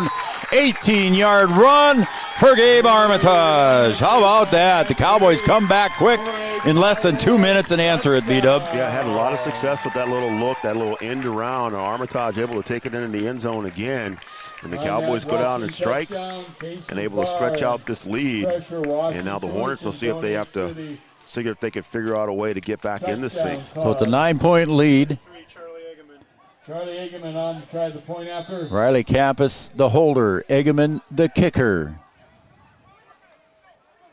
The snap place is perfect. Up and good. The kick is perfect. And the Cowboys go up 28-18. Just that quick in less than 2 minutes on the clock. The Cowboys come back and score. And we'll be right back with more from Cowboy Field. Powerful and playful. Delicate and precise. Bold and carefree. It's the way you move, and it moves us. To deliver care for your whole family. To provide options beyond the expected. To help you leave pain in the past and find your way forward. Orthopedics and sports medicine at Sanford Health. Health lives here. No matter. That's what I heard. And how about that, B-Dub? Just that quick. Here come the Cowboys in less than 2 minutes off the clock. They score and successful on the PAT with Charlie Egeman's kick. He's 4 for 4 on the night. You got to count that as something, too. That's 4 points there that the Cowboys may or may not have gotten. You needed to get in the end zone there. You keep it a 2-score game, and now, the Hornets, they were able to move the ball and take off a lot of clock and get in there and score. I don't know if you have that luxury now. You got to try and make something happen. You got 11 minutes to go. I don't know if you want to take off 9 minutes again to get in the end zone. Armitage back to kick. Hit a grounder back up the middle. It's touched by the Hornets. Still on the ground. Now picking it up there. It was number 10. We'll get his name here in a second. He's met at the 30-yard line and tackled there. And number 10 is Hunter Malone. Haven't seen his number all night, so that's the first time I've called it. So I apologize, folks. I didn't have that one memorized. So the Cowboys put the Hornets first and 10 at their own 30-yard line. 11:22 to go. Well, if the Hornets chew up 9 minutes again. Well, that's what I said. I don't think you have that luxury anymore. I mean, it was okay there. Right, yep. But now you didn't stop the Cowboys. Now you might have to work a little bit quicker than you did on that last drive. Grossman split out wide to the near side right below us. The snap. And the handoff right back up the middle on a dive, and I don't know if that was Lyman, I believe. I think it was Lyman on the carry, was it not? I think it was. Mickelson was 42, going out the side over there, I thought. Yep. Armitage comes trotting off to the side here. On that big hit. Loss of 1, so it's 2nd and 11. In the backfield here in the backs for... Talk about two-way players. You got Riley Kappas out there. You got Lawson Oliphant out there. You got Charlie Craich out there. Cooper Roberts, David Erlinson. Just to name a few of these two-way players. Yeah. Levi's out there. And rolling was Vegan in the flat. And again, another wide-open pass on that flat pass. And getting up across the 40, near the 45, and past the 45 for a first down out of bounds on that completion. Yeah, just get us to the back out of the backfield. Let him see what he can pick up. Gets down the sideline. And the Hornets pick up a first down and pick up a big chunk. 47-yard line. So ball placed at the 47 of the Hornets. It'll be 1st and 10 there for the Hornets. And we talked about how the Hornets need to try and stop the Cowboys on that last drive. Now, flip it here. Cowboys need to come up with a stop here. Yep. Vegan under center, full house backfield, and he'll hand it off to Mickelson, and he'll get up across the 50 into Cowboy territory.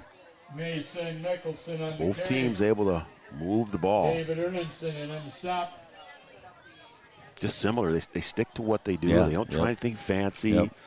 And they've both been successful here today. Full house backfield has been, like I said, about 90% of their plays so far.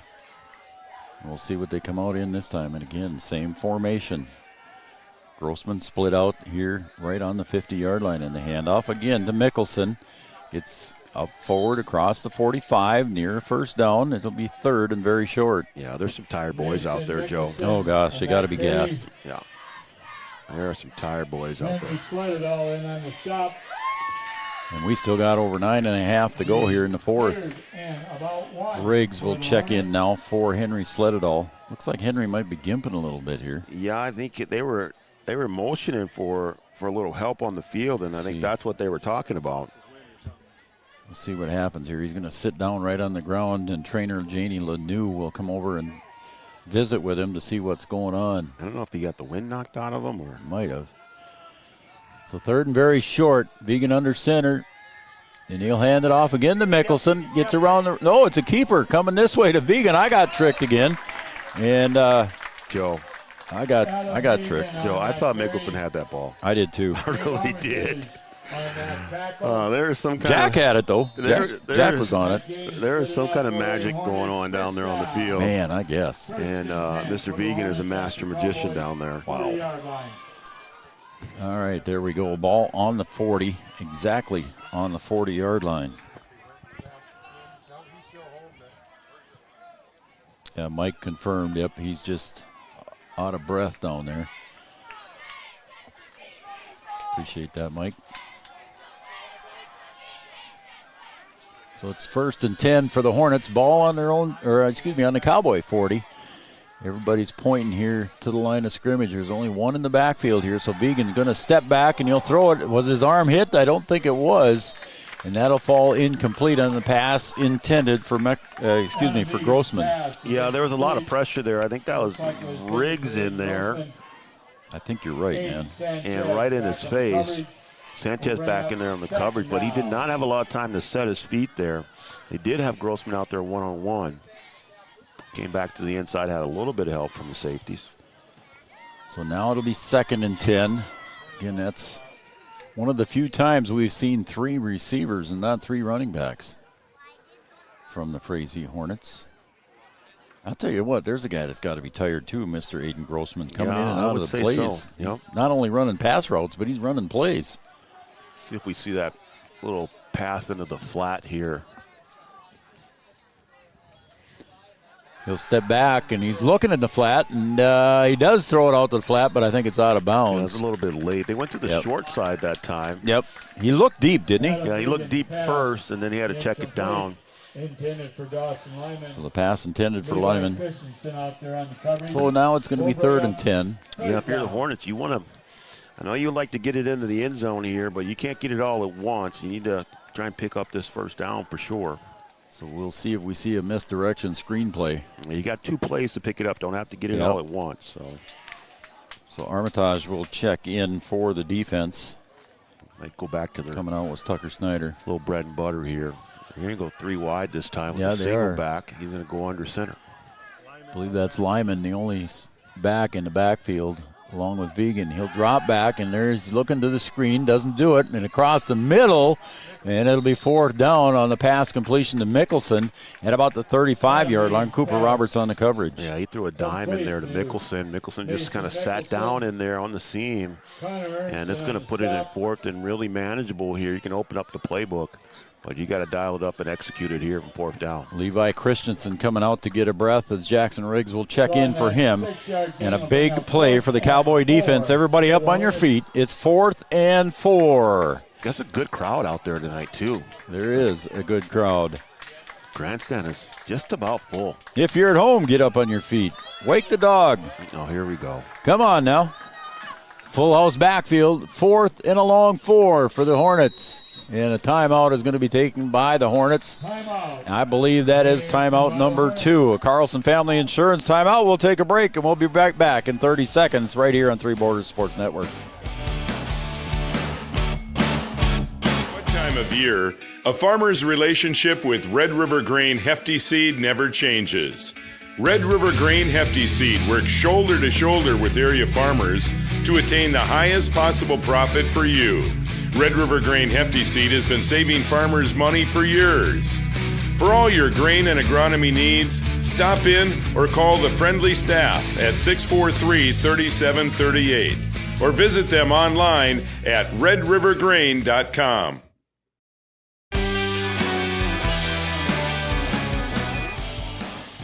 A big play for both teams here, and the Hornets take a timeout on Three Borders Sports Network.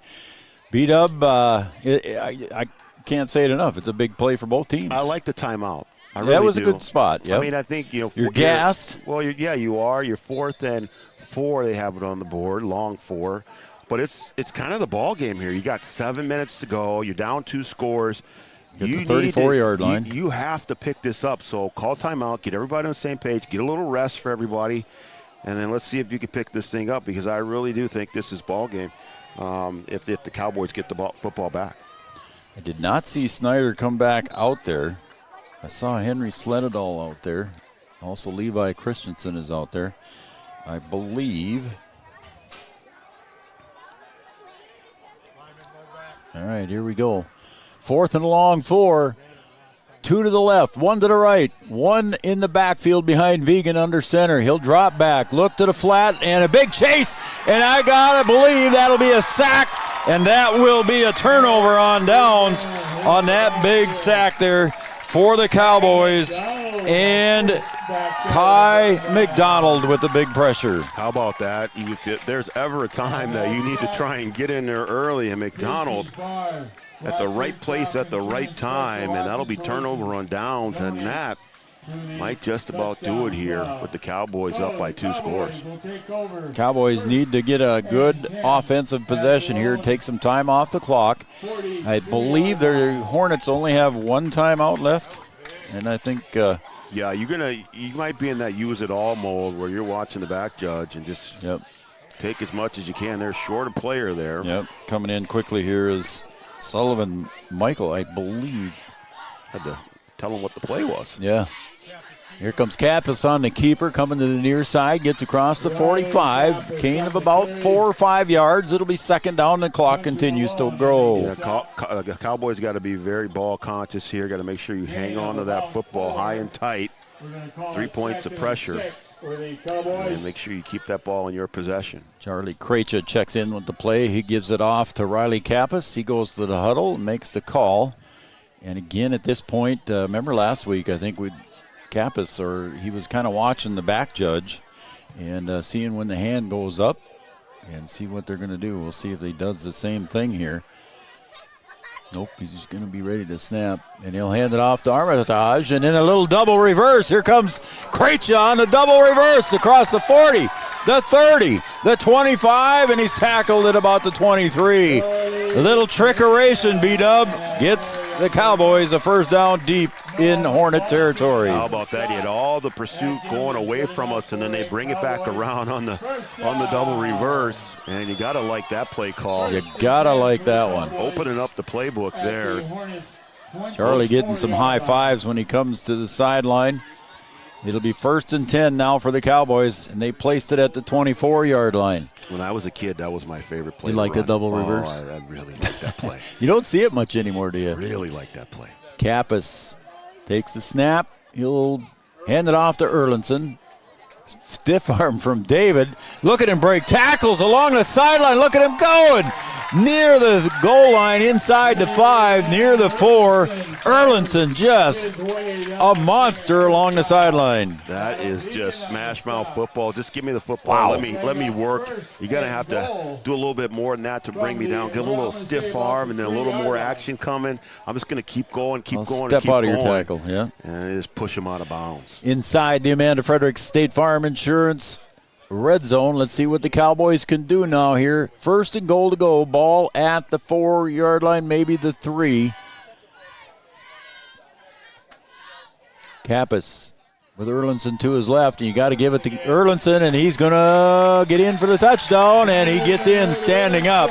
Erlinson on the 4-yard carry, and that will make it now 34-18. Yeah, deserving for him to get in the end zone. He's done a lot of the heavy lifting here and just hasn't been able to take it into the end zone, and he finally does there, and that will probably put the icing on the cake here. It could. 6:01 to go here in the game. So Eggman will come in to kick again. Kappas on the hold.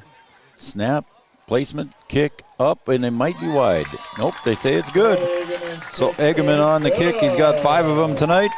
And that will make your score 35-18 with 6:01 to go on the Farmers Union Insurance scoreboard. We'll be right back here after this break. Give them the freedom to grow with the peace of mind of security and safety. Let me do my thing. So get ready, get up, get ready, yeah. America's Best checking for students from Bell Bank makes it easy to let them do their thing. It's what it's all about. Visit www.bell.bank/student-checking to learn more. Or stop into a branch near you to open an account today. Let me do my thing. Bell Bank, member FDIC.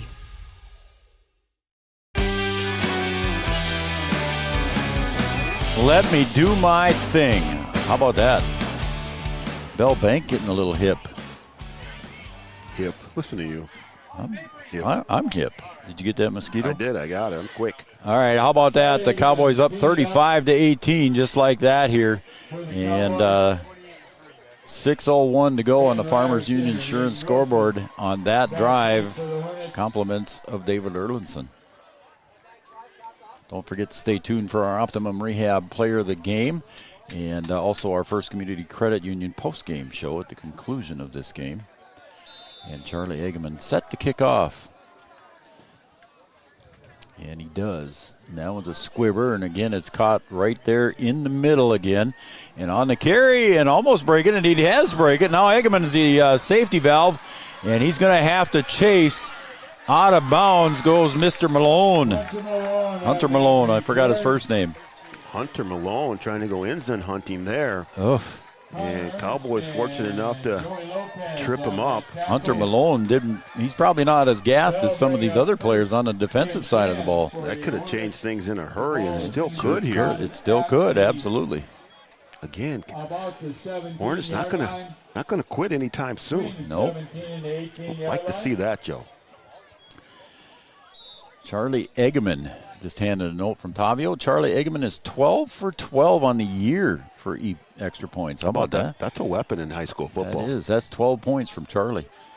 I think he's second in scoring for the Cowboys. 36 for Riley Kappas. Here comes Vegan. And he drops the ball on the snap, but I think he covered it back up. Cowboys think they have it, but I don't believe they got it. And it'll be second down and along 10. Yeah, just a bad exchange there, trying to get out of there early. Yep. And forgot to bring the football with them. Yep. Each team with a turnover tonight. 5:24 and counting here for the Cowboys. Up by 17 now.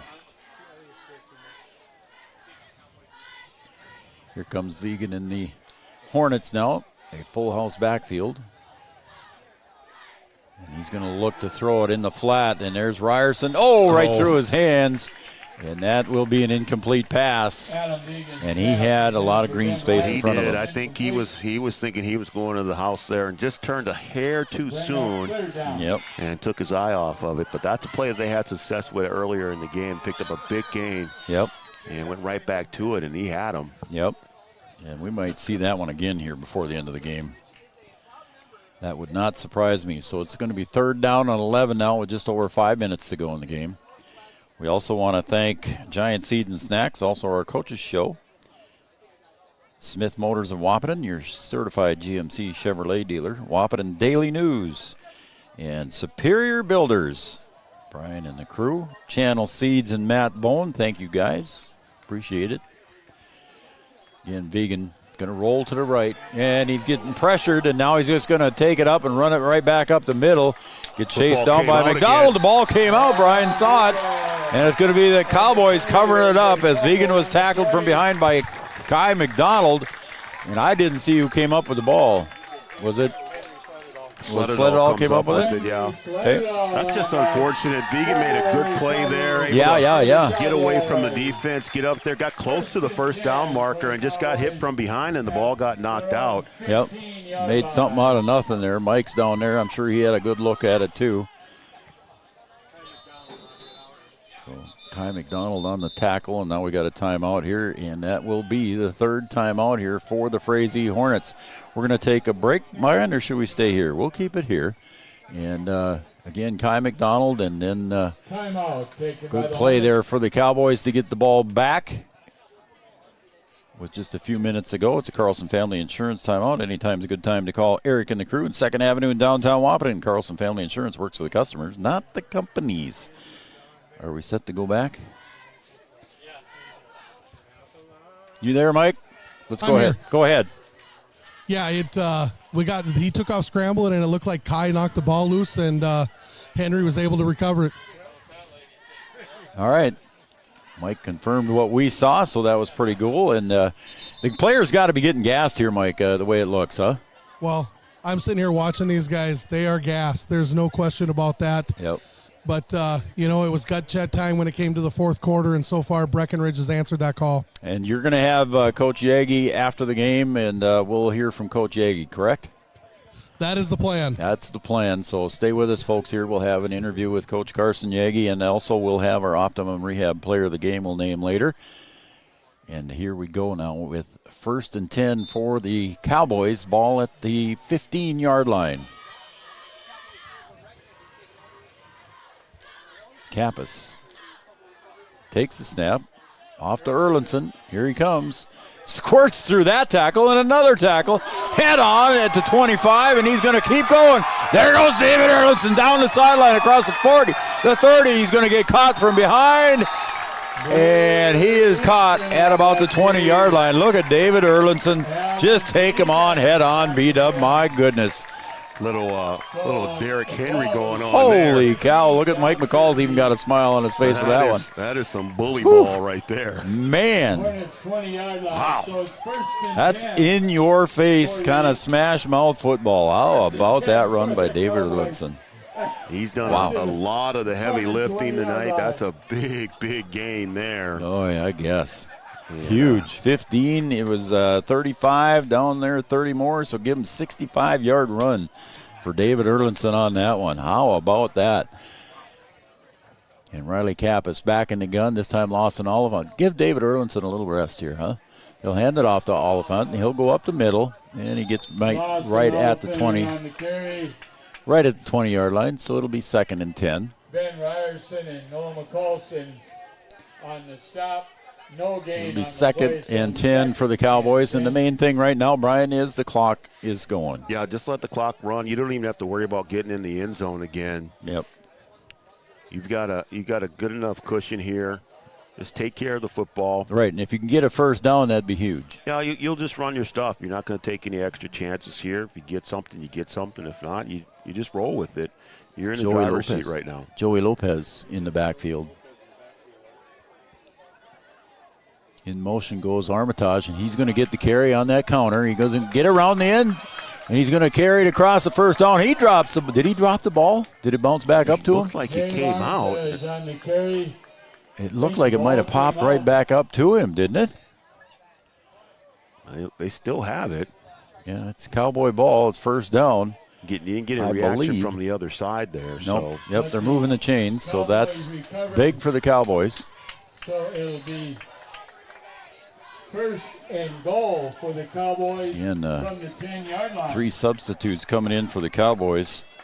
I see Avery Smith checking in. Landon Schillender in there as well.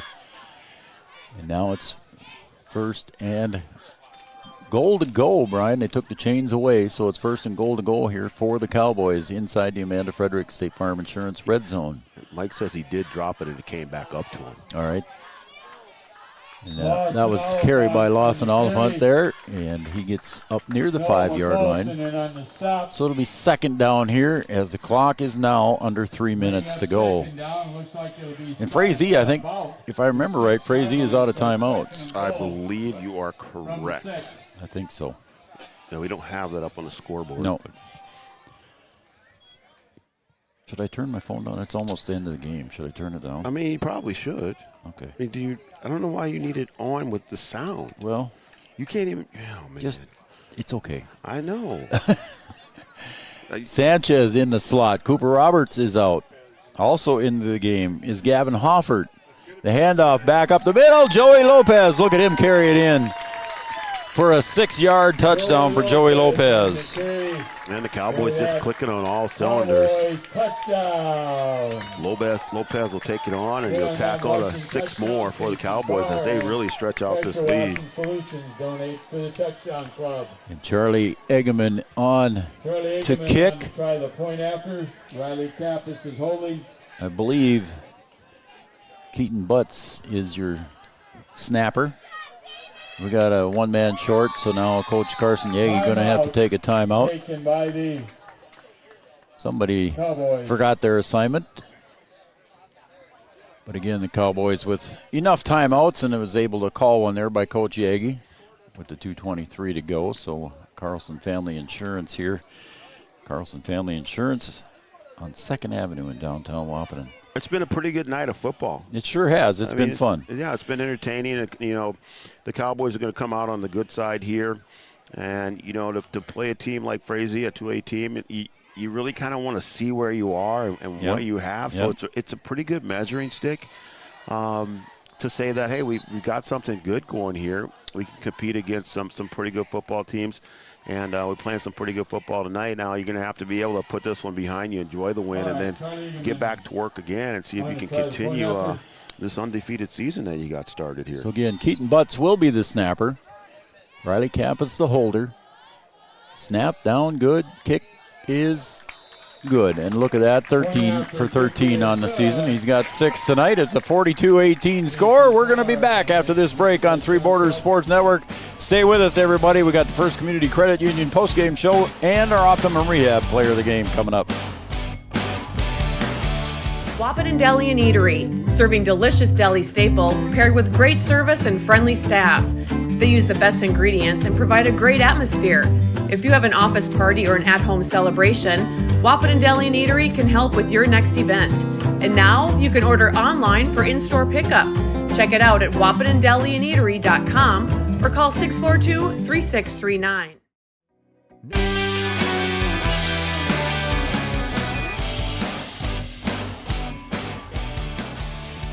Well, it turned out to be a game that I don't think I expected in a 42-18 game. I don't know about you, B-Dub, but I know Coach Yagi thought at our coaches show on Wednesday night, he thought it would be a pretty tight ball game. You know, I would say yeah, but I think that it came down to, or it appears to have come down to, who was in a little better shape. I think the Hornets got a little tired here at the end of this game. Yeah. And the Cowboys were just able to outlast them. And when Coach McCall talked to Coach Hackle before the game, Brian, that was one of Coach Hackle's very big concerns was the attrition, if you will. Yeah, just to see who could, you know, like you said, they had a lot of guys who play both ways on both sides of the ball. And when you're out there for the entire game, it really does start to take its toll. There's the kickoff there as Eggeman kicks it down, and it's picked up by Ryerson, and he's going to get tackled. Again, good coverage on that kick there by the Cowboys. Picked up and covered at about the 17-yard line or so, we'll say. Jackson Lopez. So no timeouts left for Frazee.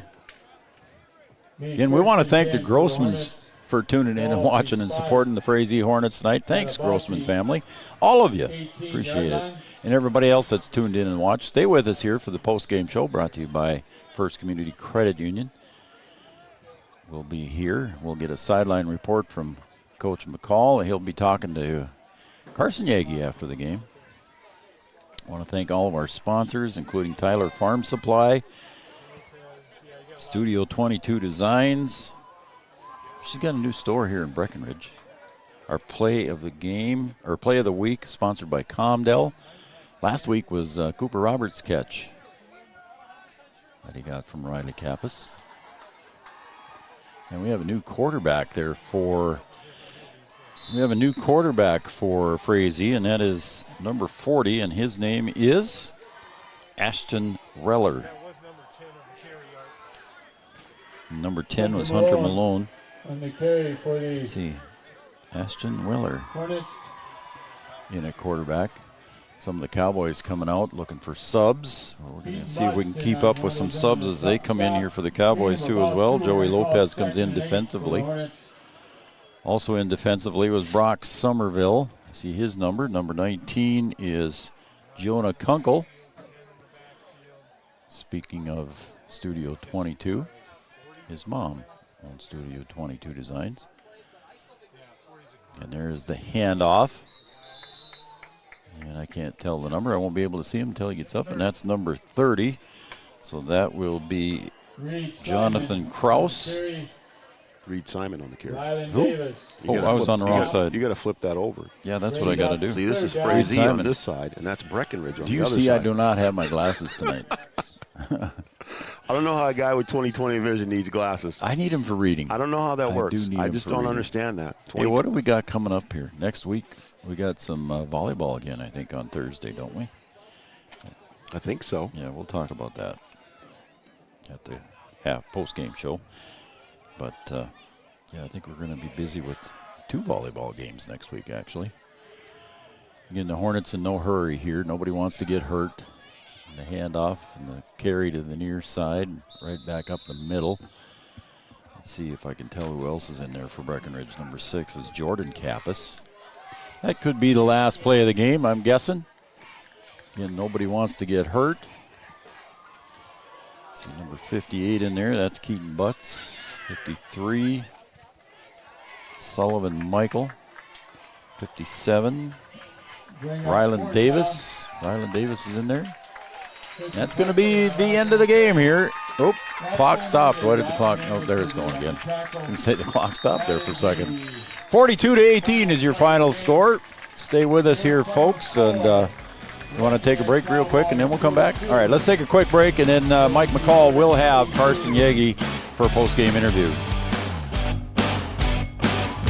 Time of year, there's never a bad time to get your ride sparkling at All Seasons Car Wash.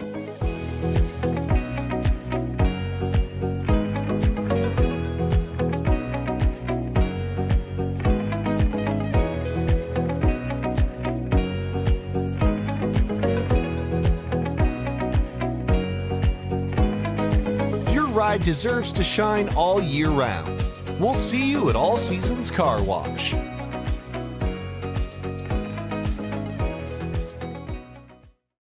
We offer the greatest broadband that anyone can subscribe to. And that's because of the infrastructure that we have been able to build over the last decade. You know, we're talking 10 gigabit per customer. That's the network we're building. There's days I think about what's the network going to be after I retire, where it continues to evolve. And if it evolves as much as what it has in the last 73 years, we can't even dream what it's going to be in the future. All right, welcome back to our First Community Credit Union postgame show and our Optimum Rehab Player of the Game. And down on the field, Mike McCall has the winner of the Optimum Rehab Player of the Game. Congratulations. Oh. Can't hear you, Mike. Oh, he's got his mute on. Oh. Hear me now. Now we got you. There we go. All right. Congratulations. You're the Optimum Rehab Player of the Game. It was a tight game up until the fourth quarter. You guys took over. Offensive line did tremendous, but tell me about beast mode tonight. No, it's all the old linemen. I mean, you saw the plays where we missed some assignments and stuff. I go nowhere. All my success, that's the old linemen. When they make it work, I make it work. I tell you what, it was very impressive, though, a couple of those runs. The one right before halftime down the sideline over there, and then you had 2 over on this sideline where if you were playing Madden, you might have truck sticked a guy or 2. But what adjustments did you guys talk about at halftime? You know, our ISO play and our buck play, you know, they had an answer for them. That's what they've been scouting all week. So at halftime, we were able to make those adjustments. We were able to bounce outside more and leave me one-on-one with the outside guys, and those are the one-on-ones I can win. Tell you what, fantastic game. Congratulations. Now go celebrate with your teammates. Thank you. Yep. All right, we'll get his picture later, and our Optimum Rehab Player of the Game was David Erlinson. And we'll let the coach finish his talk over there, I suppose, Mike, huh? Yeah, we'll let him talk, and then I'll catch him here. Yeah, they look like a pretty happy bunch over there, and I'm sure they're a tired bunch, but we'll talk to Coach Carson Yagi here in a second. We'll keep Jack and the camera on Coach Yagi there, so We'll be right back here in a second. We'll be right back with Mike. Again, our First Community Credit Union post-game show. Make your dreams affordable with competitive rates and flexible terms with our products, FCCU, and our Optimum Rehab Player of the Game. We want you to be able to do all the things you want to do. Stop and see Dr. Tony or visit his webpage at myoptimumrehab.com. So well, Mike, a pretty good football game. I was very impressed with the finish in the fourth quarter here, and I think Mike's he talked about it here and touched on it with David, and I think also that he'll talk about it with Coach Yagi in the finish here of the Cowboys in the fourth quarter. I think David's being pretty humble there. I mean, yes, you have to give some credit to your offensive line, but when you're running over guys, that has nothing to do with the offensive line. Yep. And that is a lot of work. And like Mike said, he went beast mode on it, and just a all-around good performance because he did some things on the defensive side of the ball too as well. So a good night for David Erlinson. Okay. Very, very worthy of the I got to ask, player of the game. and I suppose Jack's going to laugh at me up top there, but Madden-like, and what did he call it, the truck stick? Yeah. What in the world? I mean, it's too much for you. Okay. You're used to playing Pong on the Atari. Well, yeah. So you don't know anything about Madden. So I think you don't even know to silence your phone. So how would you know anything about Madden? I think you just need to leave it and let it go. All right, we're getting well, yeah. I mean, I'm just Atari saying. was big for me, man, and Pong, and you got it. You got that right. I'm just saying. And Coach McCall is going to try and grab Coach Yagi here in a second. As Coach Yagi talking to Lawson, and again, a good showing here in the fourth quarter, and I believe the Cowboys were well conditioned for this one. There was some gas at the end, but we're going to turn it down to Mike McCall now, standing at the 6-yard line, and a victorious head coach, Carson Yagi. First of all, Coach, congratulations on the win. Big win for your kids. This team coming in here had only given up 6 points. For you guys to put 42 on the board says a lot about your offensive line. You know, it does. It does. Every time we needed someone to step up and make a play, whether it was, 3rd and 7, and hey, you know what? We're in the mindset of we're just going to run right through you and run over you. David said, no matter what, I'm going to get 7 yards. Or hey, on a 4th and 4, everyone does their job. Levi Christensen did a great job of selling the play that we were really hurting them on in the first half. And then the offensive line did a phenomenal job protecting to get Gabe running up the sideline uncovered.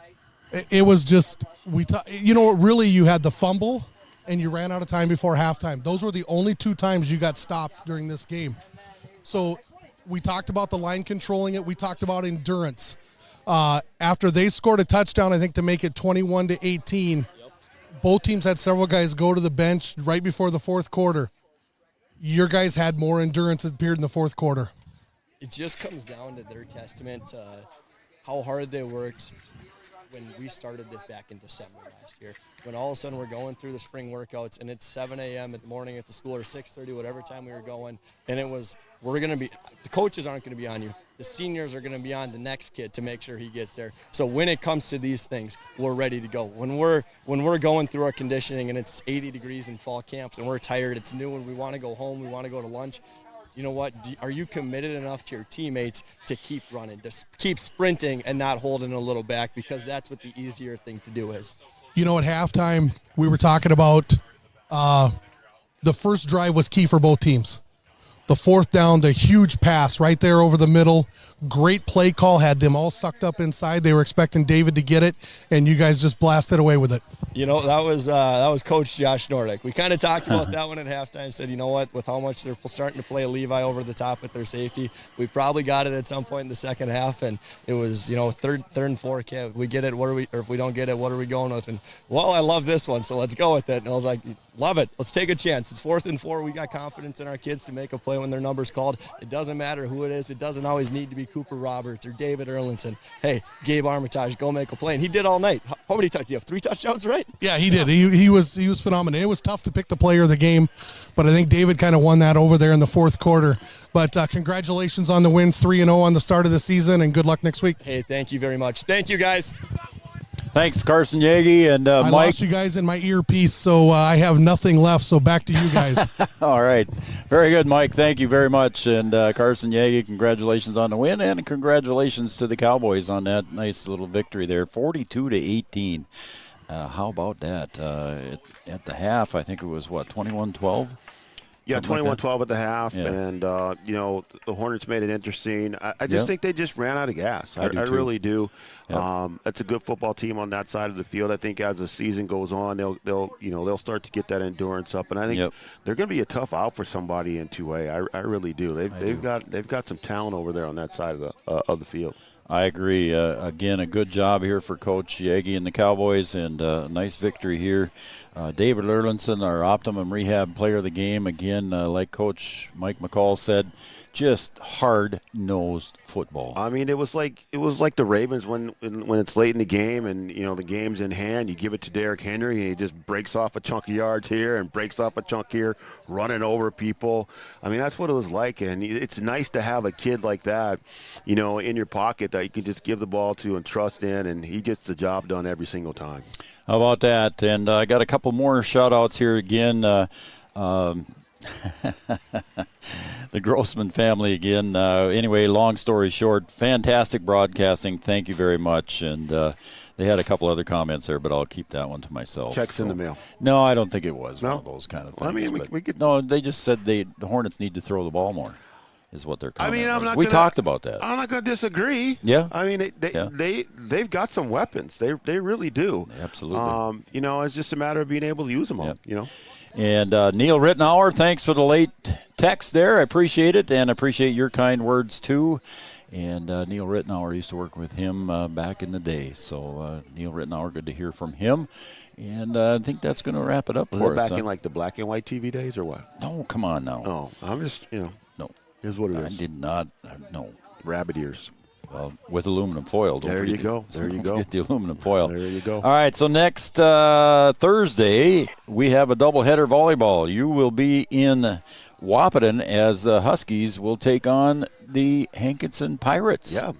You and Noel Eckroth will have that game there over in Wahpeton, and then I'll be over here taking on the Cowgirls volleyball squad will be taking on Staples Motley. I think the Cardinals is their name, isn't it? That'll be correct. I think you're so. right. I think you're so. right. Then on Friday, we got some Friday night football again. As we mentioned earlier, we'll have the Wahpeton Huskies taking on and hosting St. Mary's over at Frank Burton Field. So there are your games next week that we will have for you.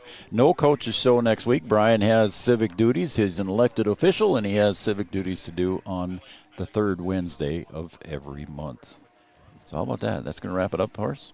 I think so. I think it was a good football game. Very entertaining. Are you not entertained? I think we are. I think we were. I think we were. So, yeah. Hopefully everybody else was, too. I think so.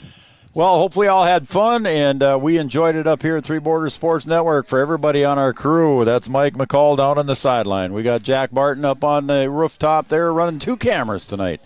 And everybody else, including you, Old Yards, who just didn't have the commitment tonight. We don't need them. For Brian Watson. Jack up there. For Brian Watson, I'm Joe Schreiner. Good night, everybody, and we'll see you next Thursday night.